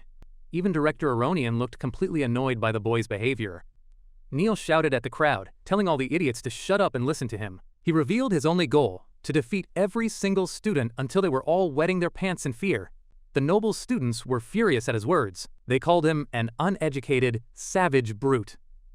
The red-haired boy just shouted back at them to shut up, calling them weaklings who could only talk. A nearby teacher looked discouraged, saying his stomach hurt just thinking about having to teach that boy. Suddenly, Neil pointed his weapon toward the crowd. He declared that his main target was standing among them. With that, he threw the giant axe with all his strength, sending it flying toward the students. The weapon slammed into the ground with a devastating impact, creating a huge crater in the hall floor. The axe came to a stop, its blade stuck deep in the floor, right in front of a single student. To everyone's shock, the target of the attack was Louis, who watched the scene with a very serious expression. The red-haired boy shouted Louis Kirill's name, challenging him to a fight right then and there. Neil made an impressive leap, landing perfectly on top of his embedded axe. He stared down at Louis. A wide, malicious smile spread across his face as he shouted that they would fight to see who was truly the strongest. Louis looked back up at him, with a determined expression, showing no signs of fear. The red-haired boy yelled for a fight, wanting to decide once and for all who was the strongest. Kane suddenly stepped in front of him. He shouted for the boy to stop, reminding him that the ceremony was not yet over. The redhead Neil then mocked the noble, asking if he was too scared to have a real fight with him. At this provocation, the blonde noble became completely furious with the first-place winner. Kane felt a wave of annoyance. He thought to himself that everyone was the same, underestimating him because of how he looked. Filled with rage, the blonde noble lunged forward, throwing a punch at the redhead to end the argument. But to the surprise of everyone watching, a boy named Louis caught his friend's fist and stopped the attack cold. With a calm expression, the white-haired boy simply told the angry noble to calm himself down a little. The redhead just smiled at this. He announced he could fight both of them at once, calling them cowards. Just then, a boy named Brian appeared. He told them they should try to get along, since they were the only talented commoners. He warned that if they kept acting so selfishly, they would not last very long at the academy. But the first-place winner ignored him. He told Brian to go away, saying he had no interest in fighting the weak. Brian was stunned by the boy's nerve, while Kane just smiled at the unfolding drama. The other students were furious, muttering that commoners had no manners or proper education. Kane then made fun of Brian, telling him he only embarrassed himself by getting involved in their business. A wicked smile spread across Neil's face. He accepted the challenge, saying he would finish Brian first. Suddenly, a teacher appeared. He reminded them that fighting between students was forbidden at the academy. He explained that fights were only allowed during special classes or tournaments, and only when a teacher was present. The man looked at them with a serious expression. He asked if they understood, warning that breaking the rule meant expulsion. The redhead let out a laugh. He admitted that getting expelled would be a very big problem. With that, he picked up his axe and said their fight would have to wait for another time. But before leaving, the boy turned to face Louis with a serious look, telling him to wait for him. Louis simply stared back at the first-place winner in silence. The teacher then brought the ceremony to a close, informing everyone that classes would begin the next day. Louis wondered why he had been challenged. Kane told him it was the fault of a certain brainless girl. Annoyed, a girl named Faye punched Kane. She called him an idiot for nearly getting them expelled. But Faye then took the blame. She explained that she had fought Neil during the academy's final exam. She said their fight ended in a draw. Neil, however, had heard that Louis defeated her and now wanted to challenge him. Louis replied that it was a good thing a real fight had not started, as he would feel bad if she were expelled. With the misunderstanding cleared up, the young man called for his new friends to leave the area. As the three of them walked away, the protagonists realized they were already disliked by the other students. They soon arrived at the academy store to purchase the supplies they would need for their classes. Inside, Louis was startled by the high prices, but the saleswoman told him it was no big deal. She showed him a fluffy pillow that cost 30 silver coins, calling it a great bargain. Next, the woman offered him a different pillow, filled with magical herbs, this one for 5 gold coins. Kane commented that the price was cheap. It made the protagonist realize just how important money and credits were here. The boy decided to buy the cheapest option, a beginner's kit that cost 100 silver coins. He was glad he had earned money from the perfume he made, and he planned to send the rest to the orphanage. He then realized he would need magic potions for training, which meant he needed more ways to earn money. The girls then said their goodbyes, mentioning that his magical awakening ritual was the next day. Watching them go, the young man knew he would have to work very hard to earn more money. The scene then shifted to the student dormitory, a large and very luxurious-looking building. Carrying his supplies, the protagonist looked for room number 60, hoping he did not have a bad roommate. Suddenly, he heard a commotion down the hall and saw items being thrown out of a doorway. As he walked past, the boy heard someone inside shouting for others not to mess with them. A group of nobles had cornered another boy. They threatened him, telling him to do as they said. The purple-haired young man, however, just stared back at them with a calm and fearless gaze. Annoyed by the boy's lack of fear, the group's leader prepared to attack, angrily calling him a scoundrel. He grabbed the boy by his tie and asked if he was looking for a fight. Suddenly, our protagonist reached out and touched the aggressor's arm with a single finger, striking a pressure point. The noble cried out in pain, feeling as if his arm was being ripped apart from the inside. Louis calmly reminded him that duels were forbidden and asked if he was truly okay with being expelled. The noble's friends panicked, insisting that they had not actually done anything wrong yet. The aggressor, however, accused Louis of attacking first, claiming anything he did would be self-defense. With his hand glowing with energy, the noble tried to attack our hero, who dodged the blow with ease. The punch flew past him and struck one of the aggressor's friends, who had been standing right behind him. The impact sent the boy flying backward, leaving his companions completely shocked. Louis turned with a small smile and asked when he had ever laid a hand on anyone there. The noble on the floor looked at his friend in confusion and asked why he had been attacked. With a quick kick, our protagonist redirected the bully's energy, causing him to strike another one of his friends. The blow landed right in the other noble's stomach, who yelled out in pain from the unexpected hit. The boy crumpled to the floor, leaving the group's leader completely confused by what was happening. The strange red energy then passed to another noble, who prepared to attack his own companions. The boy looked down at his own hands in terror, realizing he could no longer control his body.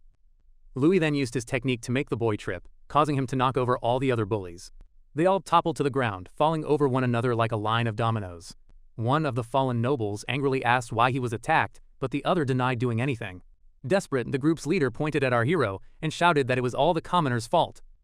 With a smile, the young man told them not to blame others just because their bodies felt strange. The leader then accused the boy of controlling their bodies, calling him a monster.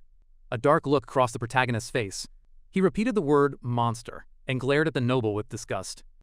Frightened, the aggressor asked what he was going to do. The boy began to walk menacingly toward him. Suddenly, the purple-haired boy placed a hand on Louis' shoulder, trying to calm the situation. Our protagonist turned to face the boy, whose expression seemed to be asking him to let it go. With that, Louis turned back to the nobles and asked if they wanted to go complain to the director. Terrified, the aggressor shouted that he was not normal. They scrambled away, promising that he would pay for this. The purple-haired boy then introduced himself as our protagonist's new roommate. Louis just stared at his new roommate, who seemed very shy and quiet after the incident. On a pillow on the floor, the young man could see a name, Kara Candace. The protagonist then called out to his new roommate, who simply turned and walked away without saying a word. The young man was left standing alone in the room, with the mess from the fight still scattered on the floor. With a smile, he thought about being ignored. His roommate seemed like the type of person who often got bullied. While tidying up the room, he reflected on his chaotic first day and hoped the ritual tomorrow would be peaceful. The scene changed to a dark temple at night, where two people stood in the shadows. Two figures observed a glowing magic circle that was drawn upon the floor of the room. The following day, students gathered in the grand temple of the academy for a magic ritual. He looked at a statue, wondering if it depicted the goddess of this world. A teacher explained that the statue was of the great creator, the goddess Gaia. The story told of a time long ago when the goddess Gaia made a world for both humans and monsters. Over time, however, the monsters used their power to rule over everyone else. Dragons took control of the skies, and giants ruled the lands. Krakens commanded the seas, and the fight for power between these creatures brought great conflict to the world. Many humans were lost during this time of chaos. Seeing this, the goddess grew angry and decided to give a blessing to the powerless humans. This led to martial artists becoming the new rulers of the world. The teacher announced that it was now their turn to receive the blessing and awaken their own magic.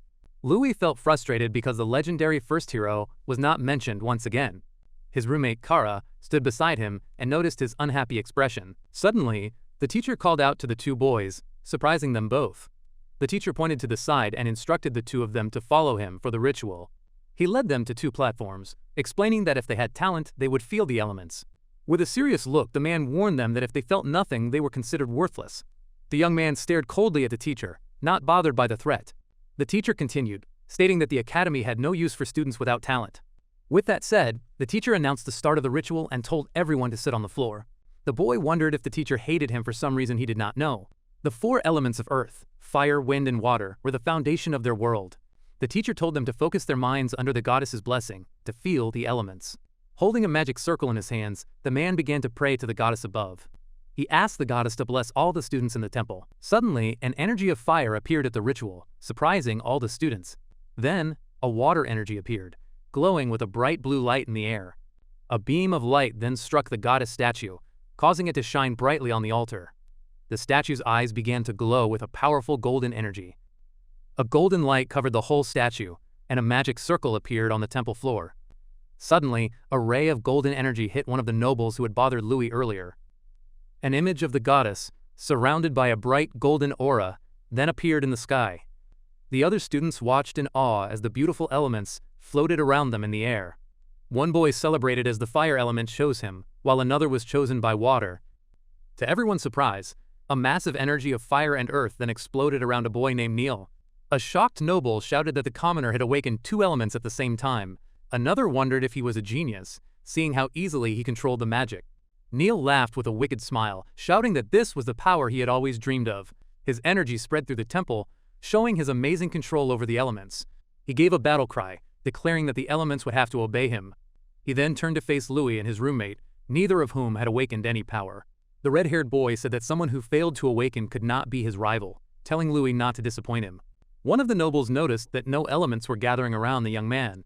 Meanwhile, A dark aura surrounded the young man as he wondered why he could not feel anything. He questioned if it was because he did not truly belong in this fantasy world. But then he remembered the strange power he felt when he fought Cain at the mansion. Now he felt his mind being crushed by something strange and dark. A dark energy wrapped around him, and he felt as if he were being pulled into nothingness. He clenched his teeth, telling himself that his will was not so weak. Remembering his past life, the boy vowed that he would not be broken so easily again. With that thought, he released a burst of blue energy that pushed the darkness away. The powerful shockwave spread throughout the entire temple. A massive beam of golden light then shot toward the sky, surprising every student there. The young man opened his eyes and was shocked to see them filled with colorful lights. He wondered if the 4 colorful lights he was seeing were the elements. The teacher was in complete shock, as he had used a magic circle to isolate the boy's mind. With a surprised look on his face, the young man reached for a sphere of blue energy. The sphere of light, however, suddenly moved away from his hand, leaving him confused. He wondered why he could feel the elements but was unable to touch them. He tried to grab the spheres again, but they continued to dodge his hands. Louis grew annoyed with the situation, thinking it was a real pain. The teacher smiled, saying the boy was mistaken if he thought he could awaken just by escaping. It was a confinement magic circle, designed to block the connection between a person's spirit and the elements. A magic orb was also being used to weaken the link between people and the elements. The teacher then warned the boy that he had enemies who wanted to crush him. The man told him to just sit and wait in despair until the ritual was over. Night fell, and the other students began to leave the temple. The nobles mocked the 2 boys, saying that only Neil, the first-place winner, mattered. The young man kept his eyes closed, his face showing a serious expression. Beside him, Kara also looked very focused and serious about the situation. Suddenly, Kara pointed to the floor and asked what was wrong with it. With a small smile, the purple-haired boy revealed that it was a trap. The young man then understood and became furious upon hearing this. He stood up and took a fighting stance on top of the confinement circle. He slammed his fist into the floor with all his strength, trying to break the magic circle. But he was completely shocked by what happened next. The floor broke, but the glowing confinement circle remained perfectly intact. Kara shouted for him to hurry, pointing to the object that was causing the problem. With a smile, the young man thanked his new roommate for the help. He wondered why such a thing was there, and if it was only a coincidence. But his look turned serious as he realized it was no accident at all. From a distance, the teacher watched them, looking very annoyed by this turn of events. Ignoring the teacher, the boy announced that the real part of the ritual would now begin. A blue aura surrounded him as he focused on finally awakening his magical power. Suddenly, all the elements started flying toward him at great speed. The lights created a powerful vortex of energy around his body. The remaining students were shocked, saying his vortex looked just like the one from the first-place winner. At the center of it all, he was surrounded by an incredibly powerful elemental energy. The teacher stared, his face a mask of fury and utter disbelief. It was impossible. The confinement circle and the magic forbidden orb were supposed to be absolute. Not even a master should have been able to break through them. Before he could even think to intervene, a firm hand clamped down on his shoulder, stopping him cold. He turned to see the director, whose eyes were filled with a deep, cutting disappointment. The look alone was a clear command to stand down. With his plan completely foiled, the teacher could only bow his head in shame. The other students whispered in confusion, unable to understand what was happening. They questioned the director's presence, guessing he was there for the commoner and wondering about the secret relationship between them. Seething with rage and humiliation, the teacher clenched his fist tightly and turned to leave the hall. The director's low, stern voice followed him, serving as a final warning never to interfere again. Later that night, by the quiet solitude of a fountain, the disgraced teacher met with a mysterious, sharply dressed man. He admitted his complete failure, telling the man he needed to be left alone for a while. The man simply smiled. "Don't worry," he said smoothly. "I'll take care of the rest." As the teacher walked away into the darkness, the man watched him go, a sinister and determined look settling on his face. He was none other than Sheath's older brother. Back in the temple, the director issued a command to Kylie. It was to keep a close watch on the academy, as he would not tolerate outsiders wreaking havoc within its walls. He had removed the obstacles for the boy. Now, he thought, the rest was entirely up to him. On the pedestal, Louis became the epicenter of a swirling vortex of pure elemental energy. His mind was pulled away, transported to a vast, starry expanse that served as the mental space for his awakening. Opening his eyes, he found himself floating in the silent void, wondering what this strange and beautiful place was. His thoughts drifted back to a conversation a few days ago, when Cain had explained from a book that the elements were the very foundation of the world, created by the goddess. He remembered asking why humans had to awaken their powers when monsters were simply born with them. Cain had explained that monsters contain magic stones, which were the crystallized form of their single innate power. Cain then handed him a beautiful blue crystal, calling it a source of all power. He had used the example of a fiery wolf, a creature born with the innate magic of flame. and then a graceful mermaid, a being born from the very essence of water. Humans, Cain continued, were different. They could only awaken their power with the goddess's blessing after being recognized by one of the elements. They didn't create magic from nothing, but instead learned to manipulate the elements all around them. Cain had tossed the crystal to his friend, telling him not to worry. Once an element recognized him, all he needed to do was train his mind and body. Holding the magic crystal, Louis had asked if the crystal itself was the elements. While packing a box of supplies, Cain had shaken his head. "No," he said, "everything in the universe is made of elements, everything that surrounds us." Back in the present void, a single orb of brilliant blue light materialized before Louis. He wondered if this meant the water attribute was the one that suited him. Confused but curious, he reached out his hand to touch the mysterious energy. The moment his finger made contact, his mind was flooded with visions of graceful mermaids swimming through the tranquil ocean depths. But the peaceful vision quickly twisted into a nightmare, revealing a monstrous kraken with terrifying, glowing red eyes. The shocking image sent a violent jolt through his consciousness. He clutched his head as a searing pain tore through his mind, the dark, overwhelming energy flooding his senses. Under the immense strain of the chaotic vision, the orb of power began to crack and shatter. The fragments did not vanish, but instead reformed into a strange, unstable sphere of raw, uncontrolled energy. From this chaos, a completely new and unfamiliar elemental crest was born. In the real world, the director's eyes widened in alarm as he sensed the dangerous shift in Louis' awakening. He watched as the vortex around the boy became wild and volatile, threatening to tear the temple itself apart. Louis was completely at the mercy of the power erupting from within him, unable to control it. The director had no choice but to intervene, his voice booming through the hall. "Goddess barrier?" He summoned a divine golden manifestation of the goddess herself, a powerful light meant to contain the chaotic energy. The radiant barrier enveloped the altar, attempting to seal the volatile power within a protective dome. On the temple floor, the ancient elemental magic circles flared to life, reacting to the incredible surge. The raw power continued to build, forcing the barrier to solidify into a cubical, divine seal. Overwhelmed by the backlash, Louis collapsed to the ground, groaning in agony. The students were now in a full-blown panic. One of them screamed that the ritual had gone completely out of control. The director's voice roared, trying to reach Louis through the chaos, telling him not to be swayed by the ominous energy. With gritted teeth, Louis fought to suppress the power, his expression a mixture of pained concentration and fierce determination. A resolute glow began to emanate from his eyes. He pushed himself to his feet, standing his ground, unwavering against the turbulent waves of power. As the initial surge finally subsided, Louis wiped a bead of sweat from his brow, clearly exhausted. That was close, he thought. He had almost lost his rationality. He then noticed it, a small multicolored orb of light floating calmly beside him. He stared in disbelief as a thought from his past life surfaced. Were elements the same as the elementary particles he had read about in science books?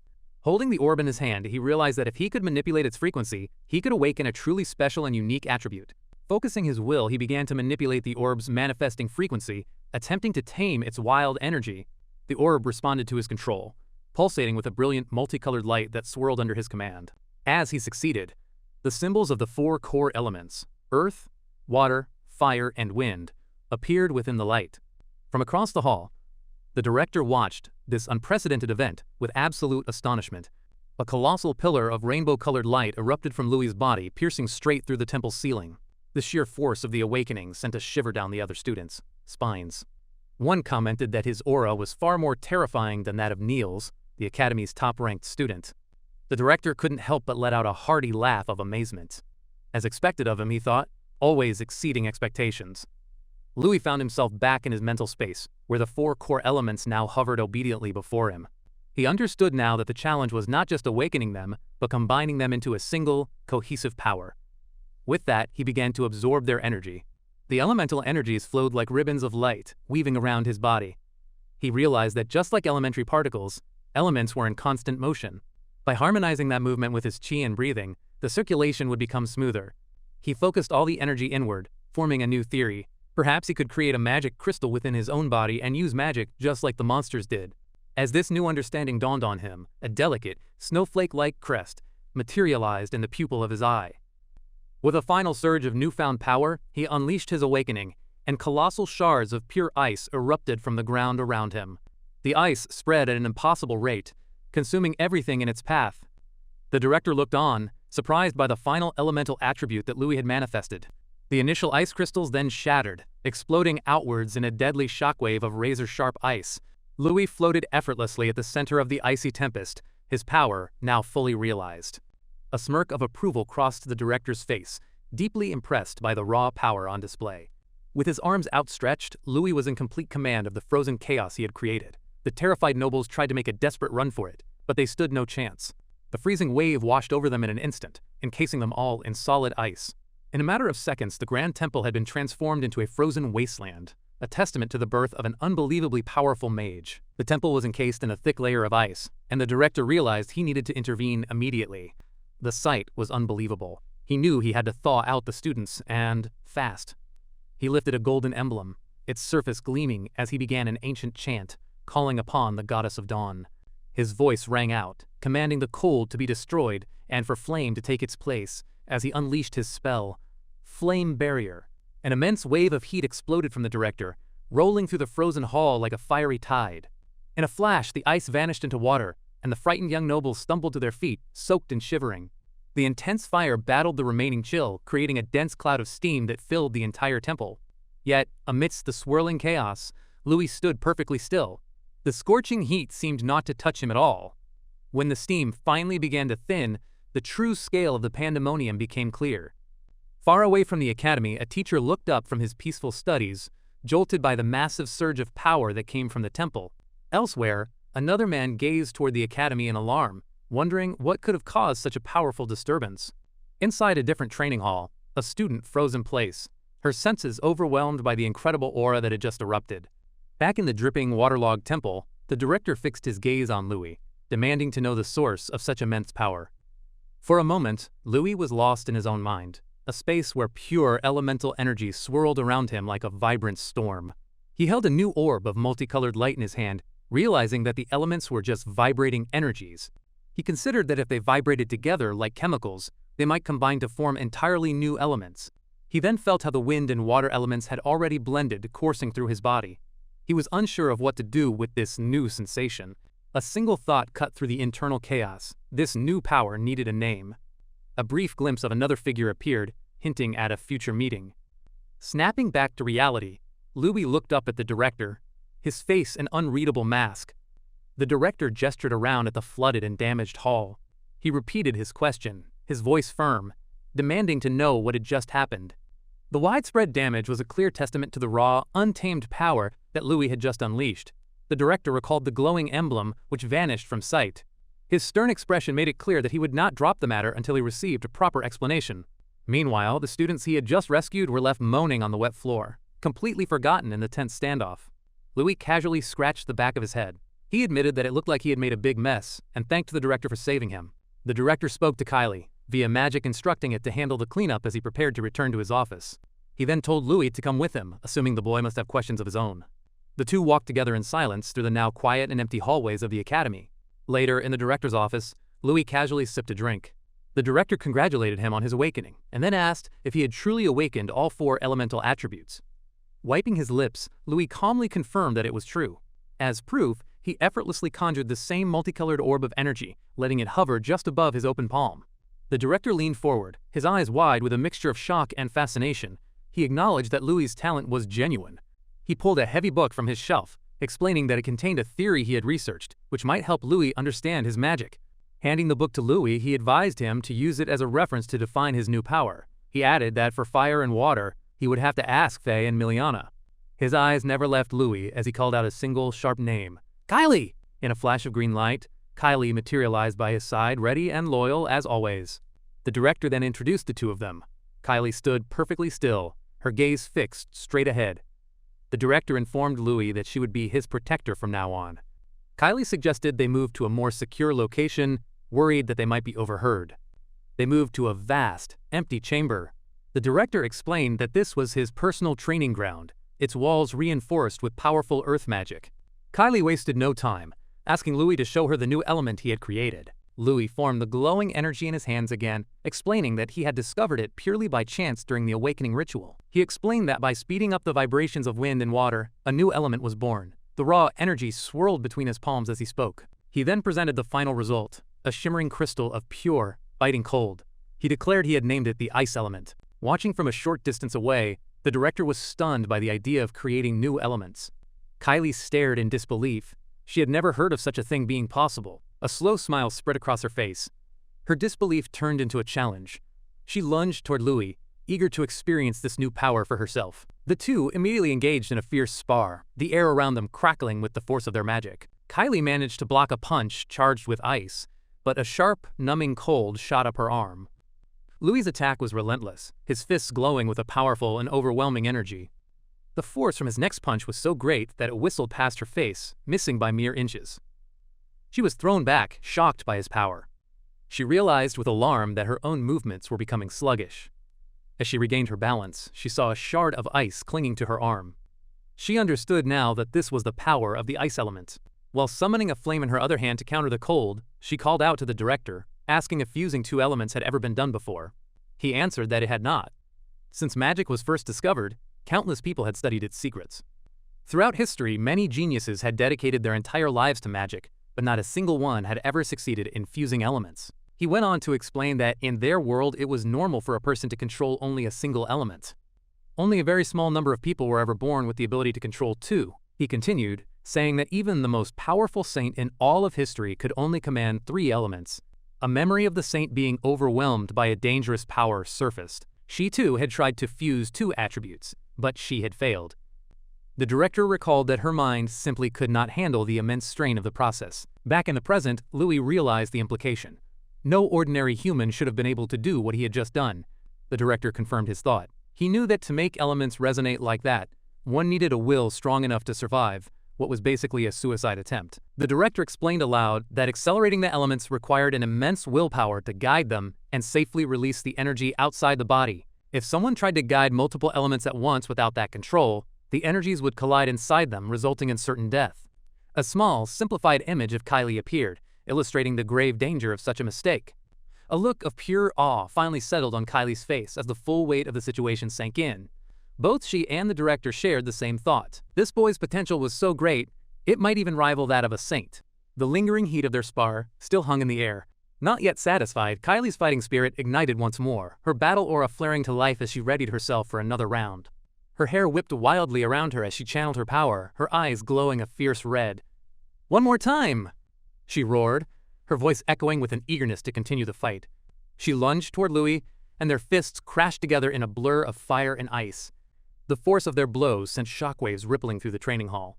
Watching from the sidelines, the director observed the exchange, his mind lost in thought about what he was witnessing. A memory from his own days as a student surfaced.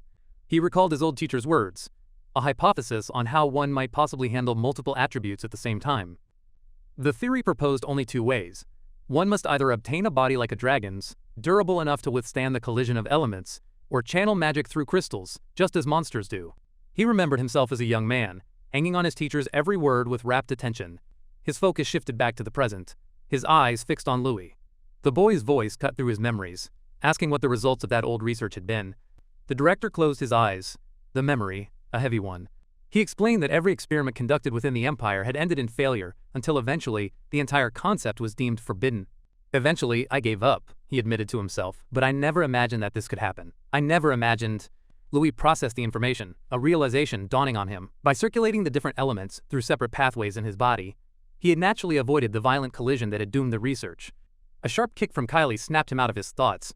"Don't get cocky," she warned, her tone suddenly serious. "Do you understand what this means?" His expression turned grim as the reality of his situation sank in. "I do," he answered in a low voice. A dark memory flashed through his mind, a vision of his former self, broken and helpless on the floor with an overturned wheelchair beside him. Looming over the painful scene was a sinister, shadowy figure, the same one who had stolen his thesis and all his research in that past life. Kylie landed gracefully, her playful demeanor gone and her gaze intense. "If word of your unique ability gets out," she said, "there is no telling what might happen to you." She explained that the director had ordered her to protect him. "But I don't like trouble," she added firmly, "so don't do anything unnecessary." Louis met her serious gaze with one of his own. "Understood," he said. "I'll just say I awakened to the water attribute, and the ice is just an application of that." Hearing the boy's quick thinking, the director couldn't help but smirk, impressed by his composure. All right." Louis then turned his attention back to Kylie, a confident smile replacing his serious expression. "My willpower is stronger than anyone's. Teacher, attack me as you like." Her eyes blazed with excitement. Accepting his challenge, she launched herself toward him like a fiery comet. Louis stood his ground, unafraid. He called upon his power with a single, clear shout. Water! In his open palm, a brilliant sphere of blue water began to swirl into existence. The sphere erupted outward, releasing a massive wave of power that collided with Kylie's fiery assault, stopping it dead in its tracks. She cried out in surprise, completely caught off guard by the unexpected force of his new technique. The director's eyes widened in utter disbelief. This is? He stammered, unable to process what he was seeing. Louis presented the result of his efforts to the stunned onlookers, revealing a new form of his water element. He gave it a name, Water Element, SUPERIONIC Ice Form. The director was completely awestruck. He leaned in closer, his mind racing to comprehend the phenomenon. This isn't just ice, he exclaimed. Kylie was equally baffled. How did you turn ordinary water into that? She wondered aloud. Its properties can be changed by changing the pressure, Louis explained calmly. A proud hand landed on Louis's shoulder. It was the director. There's still so much unexplained in this world. Come see me whenever you like. I'll teach you how to use your power properly. If you make new discoveries, I'll give you credit too. Kylie looked at him with concern. Are you serious? What just happened could be a mere coincidence, you know? It's not written in any magic books. The director met her gaze. The magic written in books is also said to be the product of coincidence, he replied. I want to take my chances on this student. Kylie sighed, conceding the point. If you say so, director, I'll accept it. But he's a high-maintenance student. A maelstrom of golden flames then erupted around her body, a clear testament to her own immense power. I'll protect him, she declared with finality. With that, she vanished within the sphere of fire. Once Kylie was gone, the director turned back to Louis. You should also get going, as classes start tomorrow. He then handed the boy a small vial containing a mental recovery potion. Louis accepted the potion, surprised. He hadn't known there were potions that could restore the mind. Later, carrying a book from the director, Louis walked through the dormitory corridors to his room. The recovery potion had left him feeling wide awake, so he decided he would meditate until morning. He opened his door but stopped short, surprised by what he saw. Inside, his roommate was still awake, even at this late hour. Louis stepped into the room and asked if the other boy had been waiting up for him. He then offered his sincere thanks for the help earlier that day. The director told me a rare artifact was set up to prevent my awakening, Louis explained. But how did you notice it? Without a word, his purple-haired roommate held out a sleek black card. Louis took it. His eyes widened as he read the elegant gold lettering. Gandhis Trading Company. He looked up in understanding. So that's why you're so knowledgeable. A new concern crossed his mind. Won't you be targeted by troublesome people for helping me? He asked. His roommate didn't answer the question, simply offering his own thanks in return. He then shut the door, leaving Louis alone in the hall. A merchant's son, Louis thought. I might need your help in the future. The scene shifted to the bustling training hall of the Candria Arcanist Academy. A mountain of a man with a wild blonde pompadour struck a dramatic pose. Hello students, I'm Teacher Derek. I'll be your physical training instructor. He flexed a ridiculously sculpted bicep. And I will be training you with my guidance in the fundamentals of the martial arcane. A smug grin spread across his face as he looked over the new students. You'll all get perfect bodies. The students were far less enthusiastic. This teacher, is he insane? One whispered. Isn't he creepy and weird? Another added. But Louis's eyes sparkled with admiration. He knew the teacher was right. A strong body and mind were the very foundation of the martial arcane after all. Suddenly, Derek's keen eyes landed on Louis, who had just arrived with Kane. In a blur of motion that defied his size, Derek appeared directly behind the two boys, startling them both. He leaned in close, his face positioned right between theirs. Perfect, he breathed. Getting uncomfortably close, the instructor took a deep, appreciative sniff. He placed a hand on Louis's chest. Every part from head to toe is thoroughly trained. It's truly a masterpiece created by the goddess. I love students who train hard. Louis's brain simply short-circuited, unable to process the sheer weirdness of the situation. Derek then turned his intense gaze to Kane. Not a shred of muscle? He observed. Kane nervously asked what he was talking about. But Derek just brushed the question off with a casual, nothing. He finally released a thoroughly traumatized Louis and addressed the class. This is a basic physical fitness class. Now everyone, follow me. Let's have your seniors demonstrate how to use the training equipment. One of the senior students scoffed mockingly. This year's freshmen look so unreliable. They even lost to commoners, not just the great families, another sneered. As a group of arrogant-looking seniors pushed past the newcomers, their leader sneered over his shoulder. We'll show them the gap between an apprentice and a fighter. After all, it's our tradition, another chimed in. Teacher Derek told the seniors to stop chatting and show the freshmen what to do right away. One of the leader's companions came forward. "I'll go first then," he said. He approached a heavy-looking chest press machine. He grabbed the handles, explaining that the machine's weights were enhanced with earth magic as his muscles strained against the immense resistance. The display showed the weight, a staggering 1 ton. He grunted with effort as he pushed the handles. The other students were shocked by the display of strength. Whoa! He's lifting 1 ton so casually? Nearby, a girl spun inside a giant human-sized wheel powered by a glowing magic circle. Even though it was spinning incredibly fast, she didn't lose her balance at all. Another student sprinted on a treadmill at an impossible speed, wearing heavy boots that weighed 250 kilograms. Teacher Derek watched them all with a satisfied smile. "All right, practice. Be careful not to get hurt." A freshman then tried the chest press machine. He strained with all his might, his face turning red with the effort. It won't budge," he groaned in frustration. All around the gym, freshmen collapsed, defeated by the impossibly difficult training equipment. The student who tried the super treadmill was sent flying, crashing hard onto the ground. The seniors laughed cruelly at the struggling first years. "Hey," one sneered at a fallen student, "were you spoiled by your mommy? I had expectations for you." Suddenly, one of them pointed, his voice filled with disbelief. "There is a monster among the freshmen." All eyes turned to Louis, who was now sitting at the same machine. The weight on the display was set to a mind-boggling 10 tons.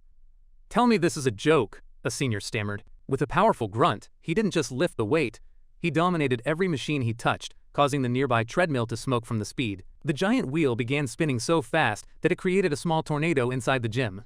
The rest of the students could only stare with their mouths agape, completely shocked at the chaos Louis had just unleashed. "Impossible!" one of the seniors exclaimed in awe. "He didn't even use any enhancement magic." Just then, another student pointed toward a different freshman. It was Neil. Veins bulged on his forehead as he exerted every ounce of his own incredible strength. The weight on Neil's training machine climbed, finally stopping at an incredible 15 tons. But that wasn't enough for him. He picked up 2 heavy blocks, each weighing 10 tons, and began running on the large treadmill with surprising ease, as if it were just a light morning jog. The other students watched, completely stunned. They could not believe what they were seeing. When he decided his warm-up was over, Neil casually dropped one of the massive blocks. The force of its landing sent a cracked spiderwebbing across the solid floor. He flexed his muscles, a triumphant look on his face, as he turned to Louis. He told Louis to ignore the others and use this moment to prove which of them was stronger. Louis, however, remained unimpressed. To him, this was just a basic training session, nothing to get excited about. He had no interest in such a pointless show of strength. Louis's calm demeanor did not escape the notice of the older students. The seniors now focused their attention on him. One of the seniors, his face twisted with anger, pointed directly at Louis. He warned him not to get arrogant just because he was strong, and demanded to know his attributes. In that moment, a powerful energy burst from Neil, swirling with the essence of fire and earth. A nearby senior gasped in shock, realizing that Neil possessed 2 attributes. The leader of the seniors was equally stunned. He could not believe a commoner could have dual attributes. Neil turned his intense gaze toward Louis and asked if he had awakened his powers as well. In response, Louis simply held out his hand, where a small pool of water appeared. He calmly stated his attribute was water. The senior leader exploded with laughter. He pointed at Louis, mocking him for having the water attribute and calling it completely useless. His friends quickly agreed, boasting that compared to their own powerful attributes, water was insignificant. Louis simply asked what was so funny about his attribute. Miliana, who also had the water attribute, explained to him that its fighting style was limited. The only real attack it offered was a move called Aqua Blade. She added that it was mainly used for defense and helping others.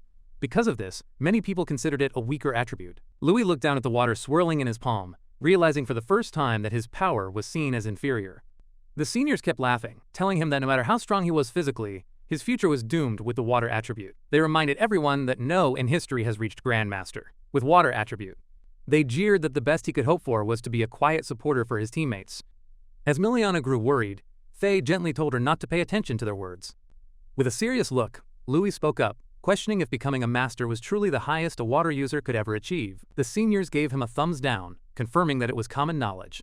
They sneered at him, saying that commoners were truly ignorant. Louis's friends could not stay silent any longer. They shouted at the seniors to stop, calling them narrow-minded and ignorant. Soon, both sides were yelling insults back and forth, filling the training hall with noise. The senior leader then approached their teacher, Derek. He reminded him that the seniors were there to give the first years a demonstration. He suggested that the best way to do this was through endurance training. He explained that taking an opponent's attacks on purpose was a great way to improve both one's control over magic and their physical strength. With that, the senior leader formally proposed a sparring match between the students. His eyes narrowed as he looked at Louis, promising to show him just how useless the water attribute really was.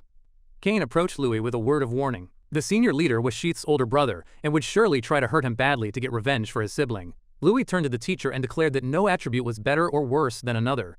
Derek asked if this meant he was accepting the challenge. Louis clenched his fist, his expression filled with resolve. He announced that he would fight the seniors to prove his point. A wide, malicious grin spread across the senior leader's face, pleased that he was getting the fight he wanted. Kane called out to Louis in concern, but Louis simply told him not to worry. Derek crossed his arms and gave his permission. He allowed them to use magic and told them to show everyone what their powerful bodies could do. With a single command, he announced the start of the match. A dark laugh escaped Neil's lips as his fighting energy exploded in a wave of fire. He was thrilled to finally have a real fight. He positioned himself in the middle of the hall, his body covered in flames, completely ready for battle. He grinned, his eyes glowing with power, and taunted his opponents to come at him. Another senior scoffed and turned away from Neil. He decided he would deal with the dual attribute user after he finished off the boy with the water attribute. He started gathering his own magical energy. As he prepared his move, a brilliant golden light surrounded his body. Louis watched the display, his expression calm and untroubled. Suddenly, a thick layer of rock formed around the senior's body as he called out the name of his technique, Earth Armor. He then shot forward like a cannonball, aiming straight for Louis while yelling insults. But before he could reach his target, Neil appeared in a blur of motion, blocking the attack with a flaming punch. The collision was powerful. The Earth Armor shattered into pieces, and the senior was thrown backward through the air. His friends could only watch, their mouths open in shock. Neil's fist still smoking from the impact, he mocked him, saying that a direct fight clearly was not his strength. The senior gritted his teeth, his broken armor falling away around him. He swore he would kill the younger student. The purple-haired leader saw his opportunity and shouted to his friends. He called Neil troublesome and ordered them all to attack him at once. With a loud shout, the group of seniors rushed toward Neil. Neil only laughed, enjoying the challenge. As his power swelled, the force of it ripped his shirt to shreds. He brought his arms up to shield his head from the barrage of attacks coming his way. His eyes shone with excitement. He barely felt the blows landing on him. In a swift move, he caught an incoming kick from one of the seniors. He then used the captured student as a weapon, slamming him into another attacker. The force of the impact sent both seniors tumbling across the floor of the training hall. The Earth Armor user quickly recovered and circled behind Neil, preparing a powerful punch. He noted that Neil's back was completely unguarded. His fist connected solidly with Neil's back. A smirk appeared on the senior's face as he wondered if the attack had been successful. But to his shock, the rocky armor around his own fist began to crack and fall apart. The senior cried out in pain as blood began to seep from his now injured hand. Neil had blocked the punch without even turning around, using his own earth magic to create armor on his back. He mocked his attacker, comparing the powerful blow to a mosquito bite. The Earth Armor user stared at his broken fist in disbelief. He realized Neil had used magic to defend only one part of his body. For a freshman, his control over magic was as good as an apprentice's. Neil wasted no time. He spun around and delivered a powerful kick to the senior's chest. The force of the blow sent the senior flying through the air past Derek until he slammed hard against the wall. This time, the senior did not get back up. Derek looked at the fallen student and used him as an example, reminding everyone not to forget the fundamentals. He warned them that if they did, they could end up just like him. Louis watched the fight unfold, carefully studying every movement. He found the display of power terrifying and knew he could not afford to look away for even a second. Meanwhile, the blue-haired senior girl used a gust of wind to propel herself into the air, heading toward Louis and his friends from one side. At the same time, the blonde senior girl attacked from the other direction, her fist glowing with fiery energy. Kane stepped forward, declaring that as long as he was there, he would not let them interfere. Faye joined him, suggesting a battle of strength between fellow fire users. Kane targeted the wind user and charged forward to meet her. Faye, in turn, locked onto the blonde girl as her opponent. Louis watched the chaos around him with a confident smile. It was finally time for the main event. The final confrontation began as Louis and Sheath's older brother faced each other, their eyes locked in a tense stare. Sheath's brother faced Louis, his voice dripping with arrogance. He announced that as the heir of the Harry family, he would teach Louis a lesson about the pride and dignity of nobles. Without waiting for an answer, he stomped his foot hard. The ground cracked, kicking up dust as he vanished in an instant. He reappeared high in the air, shooting down towards Louis with incredible speed. A swirling green energy gathered in his hands. He roared the name of his attack, "Gale Penetrate!" A massive blast of piercing wind shot from his palms, hurtling directly at Louis. The senior leader watched with a cruel grin, screaming for the attack to tear Louis into shreds. But Louis remained completely calm. raising his hands to meet the powerful blast head-on. In a flash, a massive, jagged wall of solid ice erupted from Louis's hand, completely blocking the senior's attack. The senior's eyes widened in pure disbelief as he stared at the impossible wall of ice. His powerful wind magic vanished against the ice. He quickly leaped backward, putting distance between them. He landed hard, looking at the frost that now covered his hands. He stammered in shock. Wondering if this ice was a form of water magic, Louis lowered his arm, a shield of ice still swirling around it. He calmly confirmed that it was, in fact, an advanced use of water magic. Miliana, a fellow water user, watched the scene unfold, completely stunned by this revelation. She could only whisper Louis's name, her eyes wide with a mix of amazement and confusion. The other seniors fell into chaos. They couldn't believe what they heard, shouting that a water user creating ice was never heard of. Hearing them, the senior leader worried that they were about to lose face completely. He then noticed Neil, who was now wildly headbutting other senior teammates. The leader scoffed at the sight. The senior leader quickly moved to stand directly in front of the rampaging Neil. Neil's fist burst into flames as he taunted the leader, asking if he was the next punching bag. While dodging a fiery uppercut from Neil, the senior leader provoked him with a taunt of his own. A crazed, joyful grin spread across Neil's face in the middle of the chaotic fight. The entire training hall had become a storm of combat, with students clashing and magical blasts exploding everywhere. Kane leaped through the air, dodging a punch from his classmate Neil and telling him to calm down. The senior leader used his wind magic to dash toward Louis, cleverly leading the enraged Neil right to him. Neil jumped high into the air, yelling in frustration. He demanded the senior stop running and fight him properly. Neil landed with a powerful crash where Louis had been standing just a moment before, but Louis had already moved. While Louis was still in the air from his dodge, the senior leader launched a kick powered by wind. In an instant, Louis formed sharp icicles on his arm, stopping the kick cold. He mocked the leader for his talk of pride, only to resort to a surprise attack, calling nobles worthless. The senior leader simply smirked at the insult. He scoffed that he had only made the correct decision to win. Louis now found himself trapped, about to be sandwiched between the senior leader and Neil. As Neil lunged forward, Louis twisted his body and dodged the attack. He landed on the ground, thinking to himself that a 2-on-1 fight was tough. Not giving Louis a moment to breathe, the senior attacked from above. But Neil slammed his shoulder into the leader, pushing him away and yelling at him not to interfere. The leader gritted his teeth, blood dripping from his mouth as he called Neil a crazy bastard. Neil turned back to Louis, announcing that the nuisance was now gone. He declared it was time to settle their fight and unleashed a furious barrage of punches. Derek observed from the sidelines, cool and analytical. Louis was moving quickly in a small space, dodging all of Neil's attacks with ease. He was a true fighting genius. He even thought Louis might one day surpass William. Louis's own eyes narrowed as he analyzed Neil's wild fighting style, suddenly spotting his weakness. In a split second, Louis moved. He blocked one of Neil's punches and struck back with a swift blow to his throat. Neil cried out in pain. Louis held his fist firm, his voice calm as he stated that this should be enough to stop him. Suddenly, Faye shouted a warning from the side, telling him to watch out. Neil's pain instantly turned to rage. He grabbed Louis's arm, his eyes burning with fury. His body erupted in a pillar of fire. He roared with manic joy, thrilled that Louis was finally fighting back seriously. He charged forward, unleashing a devastating flaming headbutt straight at Louis's head and screaming for him to face the pain. Neil's face was a mask of pure battle joy as his powerful attack made contact. Louis spat a single drop of blood, but his eyes were clear. He calmly noted that Neil had clearly crossed a line and broken the school rule about intentionally harming others. A powerful wave of blue energy then erupted from his body. Suddenly, Neil found himself caught in a vortex of swirling water, but he knew this alone wasn't enough to stop him. A grin spread across Neil's face as he remembered the teacher telling them to show off their proud bodies. He braced himself, refusing to back down. He declared that he wouldn't run or hide from this.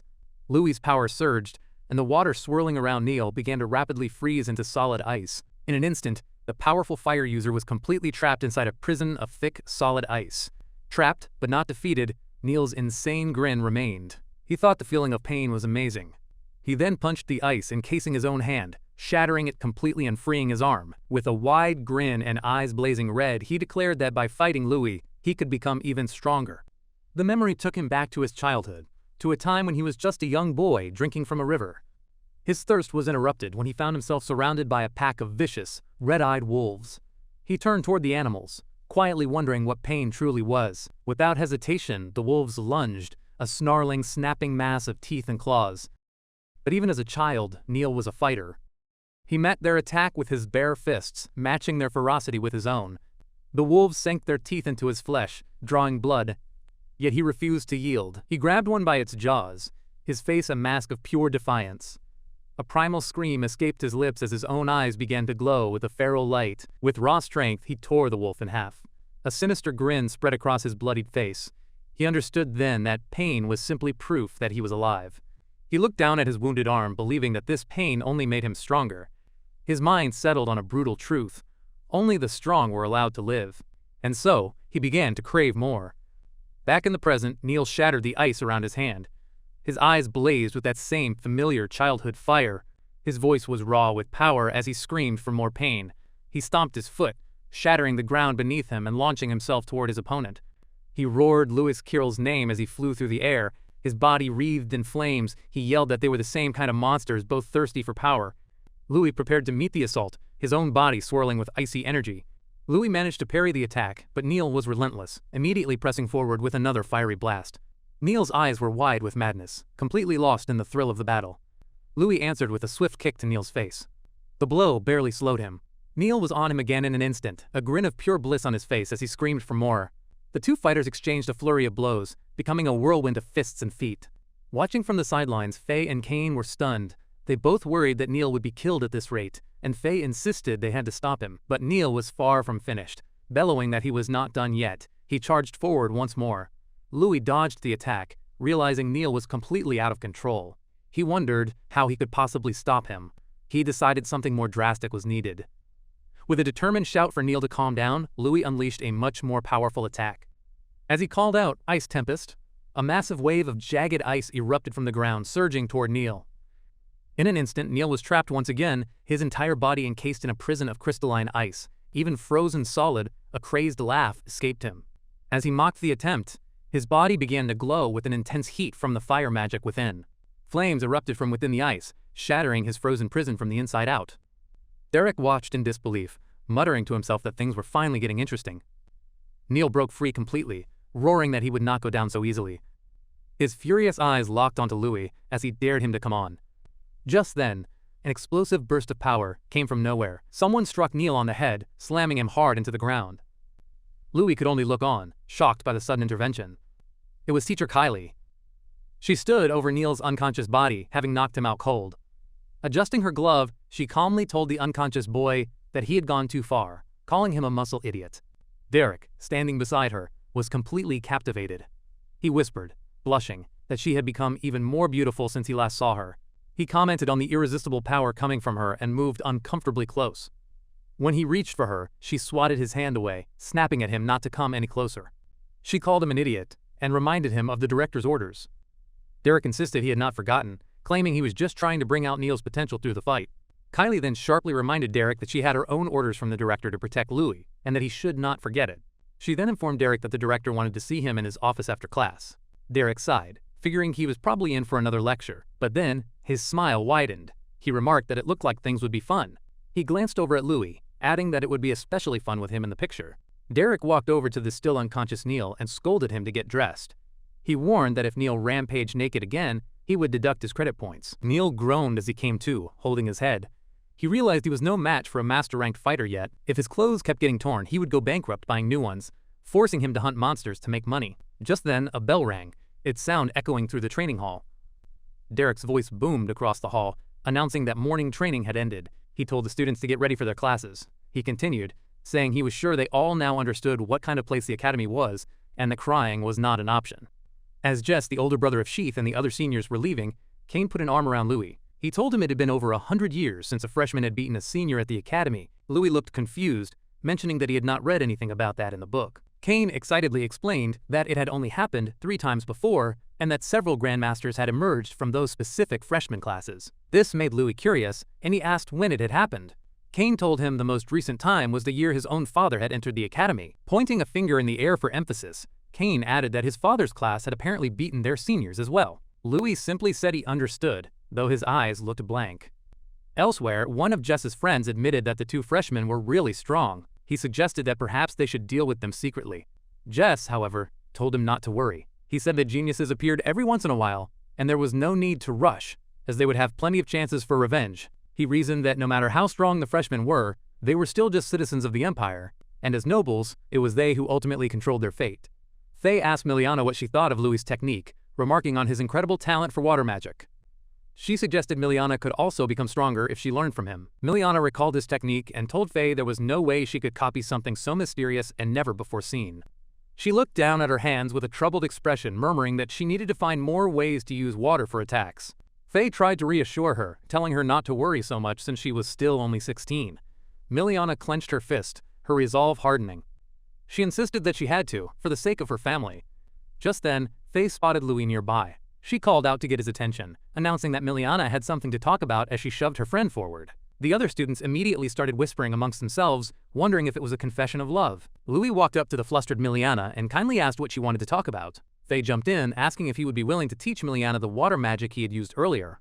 A warm smile spread across Louis' face. He said he did not mind at all, stretching his hand out to her and reminding her that they were friends.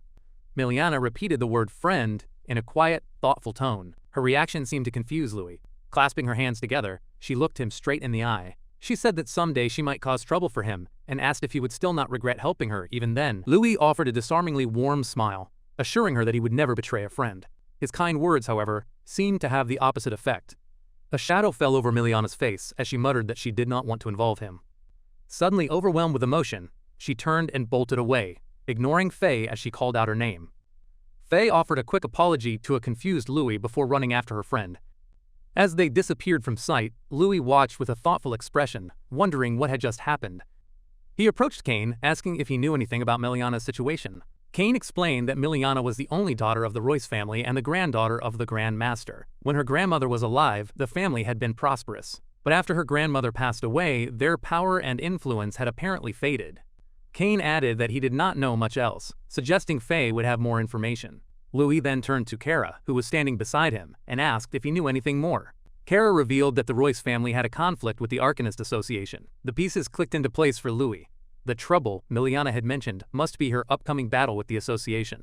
He asked Kara for more details, but Kara simply shook his head, admitting he knew nothing else. Louis scratched his head, realizing this was all the information he would get for now. He decided he would have to ask Faye or Miliana herself for the rest of the story. Later that day, the students gathered at the magic training ground for their afternoon classes. A new instructor announced that he would be teaching them how to handle magic and use martial arcane. He told them they could call him Teacher Sid. Louis watched the new teacher with an intense gaze. Kane noticed his friend's expression and asked what was wrong, reminding Louis how much he had been looking forward to magic class. Louis narrowed his eyes and muttered that he had a feeling Teacher Sid already disliked him. Sid's sharp gaze landed directly on the two talking students. He announced to the class that talking while the teacher was speaking was forbidden. Louis Kirill, Kane Aranica, he said coldly. -1 point for talking during my lecture. Teacher Sid looked Louis directly in the eyes, telling him that, unlike some muscle-headed fool, he won't tolerate indiscipline. His credits would eventually reach 0 if he kept breaking the rules. As the teacher walked away, he told Louis to learn more about noble manners and how to behave like a proper student. The clear bias made the veins on Louis's hands bulge with frustration. To demonstrate his power, Sid began to gather a massive amount of earth magic. He summoned a colossal knight made of solid rock, which towered over the assembled students. The freshmen could only stare up in awe, stunned by the sheer scale of the spell. But the teacher was not finished. With a smirk, he explained that to use martial arcane in real combat, one must master both magic and martial techniques. His hand erupted in a roaring flame.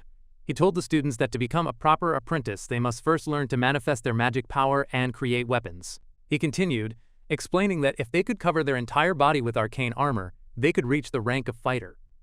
As he spoke, he conjured a crimson blade from his flaming hand. He then performed a complex fusion, combining his magic with his body and connecting the power through his mind. Fire wreathed the stone knight as the teacher slashed his energy blade toward the statue. The students gasped, witnessing the advanced technique firsthand. "That is a martial arcane," Teacher Sid declared. He told them they would all attack the stone knight, and the student who dealt the most damage would receive 5 credits. With a flick of his wrist, the stone knight began to repair itself. He then instructed everyone to form groups according to their attributes, noting that Neil, with his dual attributes, would not need a group.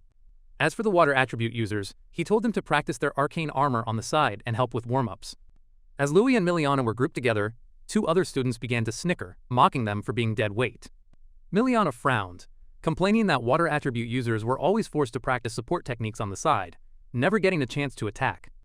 At this rate, she worried she would never become a Grand Master. His mind flashed back to a memory of a tiny Miliana following someone, determined to prove her strength to that person. Louis looked over at Miliana and asked her what was wrong. Blushing and flustered, she quickly denied that anything was amiss, insisting it had nothing to do with him. The students, including Louis and Miliana's group, began to practice their magic. Louis asked Miliana why she was so obsessed with attacking, reminding her that water had many important support roles. Miliana shouted back that she wanted to become a Grand Master and restore the Royce family. To do that, she insisted she must be able to both attack and defend. She argued that the goddess would not have created an incomplete attribute, so water must also have powerful attack magic. She looked down at a small dagger forged of water, lamenting that her magic seemed suited only for defense, lacking the raw power needed for an attack. One of the bullies taunted her, telling her it was almost his turn and that she should warm him up with an aqua shield. Miliana calmly manifested a swirling barrier of water around herself. The bully began to attack her shield with his wind magic. As her shield was torn apart, Miliana struggled, trying to focus more power into her defense. For Louis, the scene brought back the painful memories of his past life. He remembered being trapped in a wheelchair, completely helpless, as others mocked him for wanting to research martial arts when he could not even exercise. He remembered the shadowy figures who stole his research, telling him that someone so weak did not deserve glory. Their cruel laughter echoed in his mind, a constant reminder of his past powerlessness. Looking at Miliana, he saw a reflection of his former self, someone who knew their own weakness yet refused to give up on their dream. He thought that, just as he had with Cain, perhaps he could show her a new path. With a determined step, he began to channel his own power. An enormous wall of jagged ice erupted from the ground, forming an impenetrable barrier in front of Miliana. The bully's next attack shattered uselessly against the frozen fortress. Louis turned to the stunned Miliana, his gaze firm. He told her that he also believed in the potential of the water attribute, and asked her to watch his technique. A blush spread across Miliana's face. He then raised his hand, catching the teacher's attention. He called out, asking if he could also try attacking the statue. Sid scoffed, looking down at him with disdain. He warned Louis that if he failed to deal any damage, he would deduct his credits. Louis just smirked. He agreed to the terms, stating that he had thought of a good method to increase the attack power of water magic. The two bullies laughed at his claim, convinced he was just bluffing. They might have believed him if he had mentioned ice magic, but water was a different story. Ignoring them, Miliana looked at Louis with concern. She reminded him that the Stone Knight was fortified with magic ores and earth magic, and that a normal water attack could not even scratch it. He gave her a reassuring pat on the shoulder, telling her it was fine, and that he had an idea. He walked over to the giant stone knight that Teacher Sid had summoned. Kneeling down, he scooped up a handful of dust and small pebbles from the ground around its base. He explained that if one added a little water to this powder, and as he spoke, a trickle of magic flowed from his hand into the dust, and compressed it multiple times, it becomes harder than anything. The dust in his hand began to glow with an immense compressed energy. With 2 fingers pointed like a blade, he unleashed the compressed mixture of sand and water. A single beam multiplied into a storm of razor-sharp projectiles that filled the air. He lunged forward, unleashing the full force of his technique. Martial Arcane Aqua Cutter! Some students mocked the attack, saying that such weak-looking projectiles would not even leave a scratch. But just then, another student pointed toward the statue, his voice filled with terror, urging them to look closer. Even Teacher Sid's jaw dropped. Impossible. No way, he stammered, unable to comprehend what he was seeing. The massive stone statue was instantly shredded into fine dust by the storm of high-pressure water blades. As the debris settled, Louis stood calmly in the quiet training ground. This, he stated, is the power of water magic. Later that night, Louis, Cain, and Kara walked through the academy grounds, the moon hanging high above them. Cain was still buzzing with excitement from the day's events. "You should have seen Teacher Sid's face after you got those 5 credits, he exclaimed, a huge grin on his face. It was priceless. With a smug laugh, Cain continued. The moment he saw your brilliant attack, his face turned pale like he'd eaten rotten bread, and as soon as class ended, he ran off like he was escaping. But during that time, Louis' mind was elsewhere. He had been so focused on developing his water magic that he hadn't even noticed the teacher's reaction. What a shame. Cain's tone turned more serious. He suggested they listen to Faye's idea, reminding Louis how hard she was working to help Miliana find a new path. He explained that Faye was even buying expensive mental recovery potions and other rare ingredients to support Miliana's training. A costly endeavor. Faye's plan was to rent out a private training room during their free time for special sessions with Miliana. "Isn't that good for you too?" Cain asked, nudging his friend. But when Kara revealed the costs, 30 gold for the room and a whopping 300 gold for a single potion, both Louis and Cain reeled back in shock. "That's expensive," Louis exclaimed. An idea sparked in Louis's mind. He turned to Kara with a sly look. "Hey, Kara," he said, "can I ask you a favor? There's a training mission in a few days, right?" As Louis put his plan into motion, the gears of fate began to turn, setting the stage for their next great challenge. The following day, the students gathered outside. Teacher Derek stood before them. "You are all growing rapidly," the muscular blonde man announced. "Your teacher is pleased." He informed them that from now on, they would be participating in the Academy's training missions. "This is both a duty and a chance to become stronger," he declared. The instructor explained that the Academy was connected to the Great Mondo Forest, a territory that was once ruled by powerful monsters and now serves as a border between great nations. The forest was still teeming with monsters, their glowing red eyes piercing the darkness. The deeper one ventured, the stronger the creatures became. In fact, the Academy was built there to protect the Empire from these very monsters. The training missions involved assigning students to hunt them down from time to time. The rewards were substantial.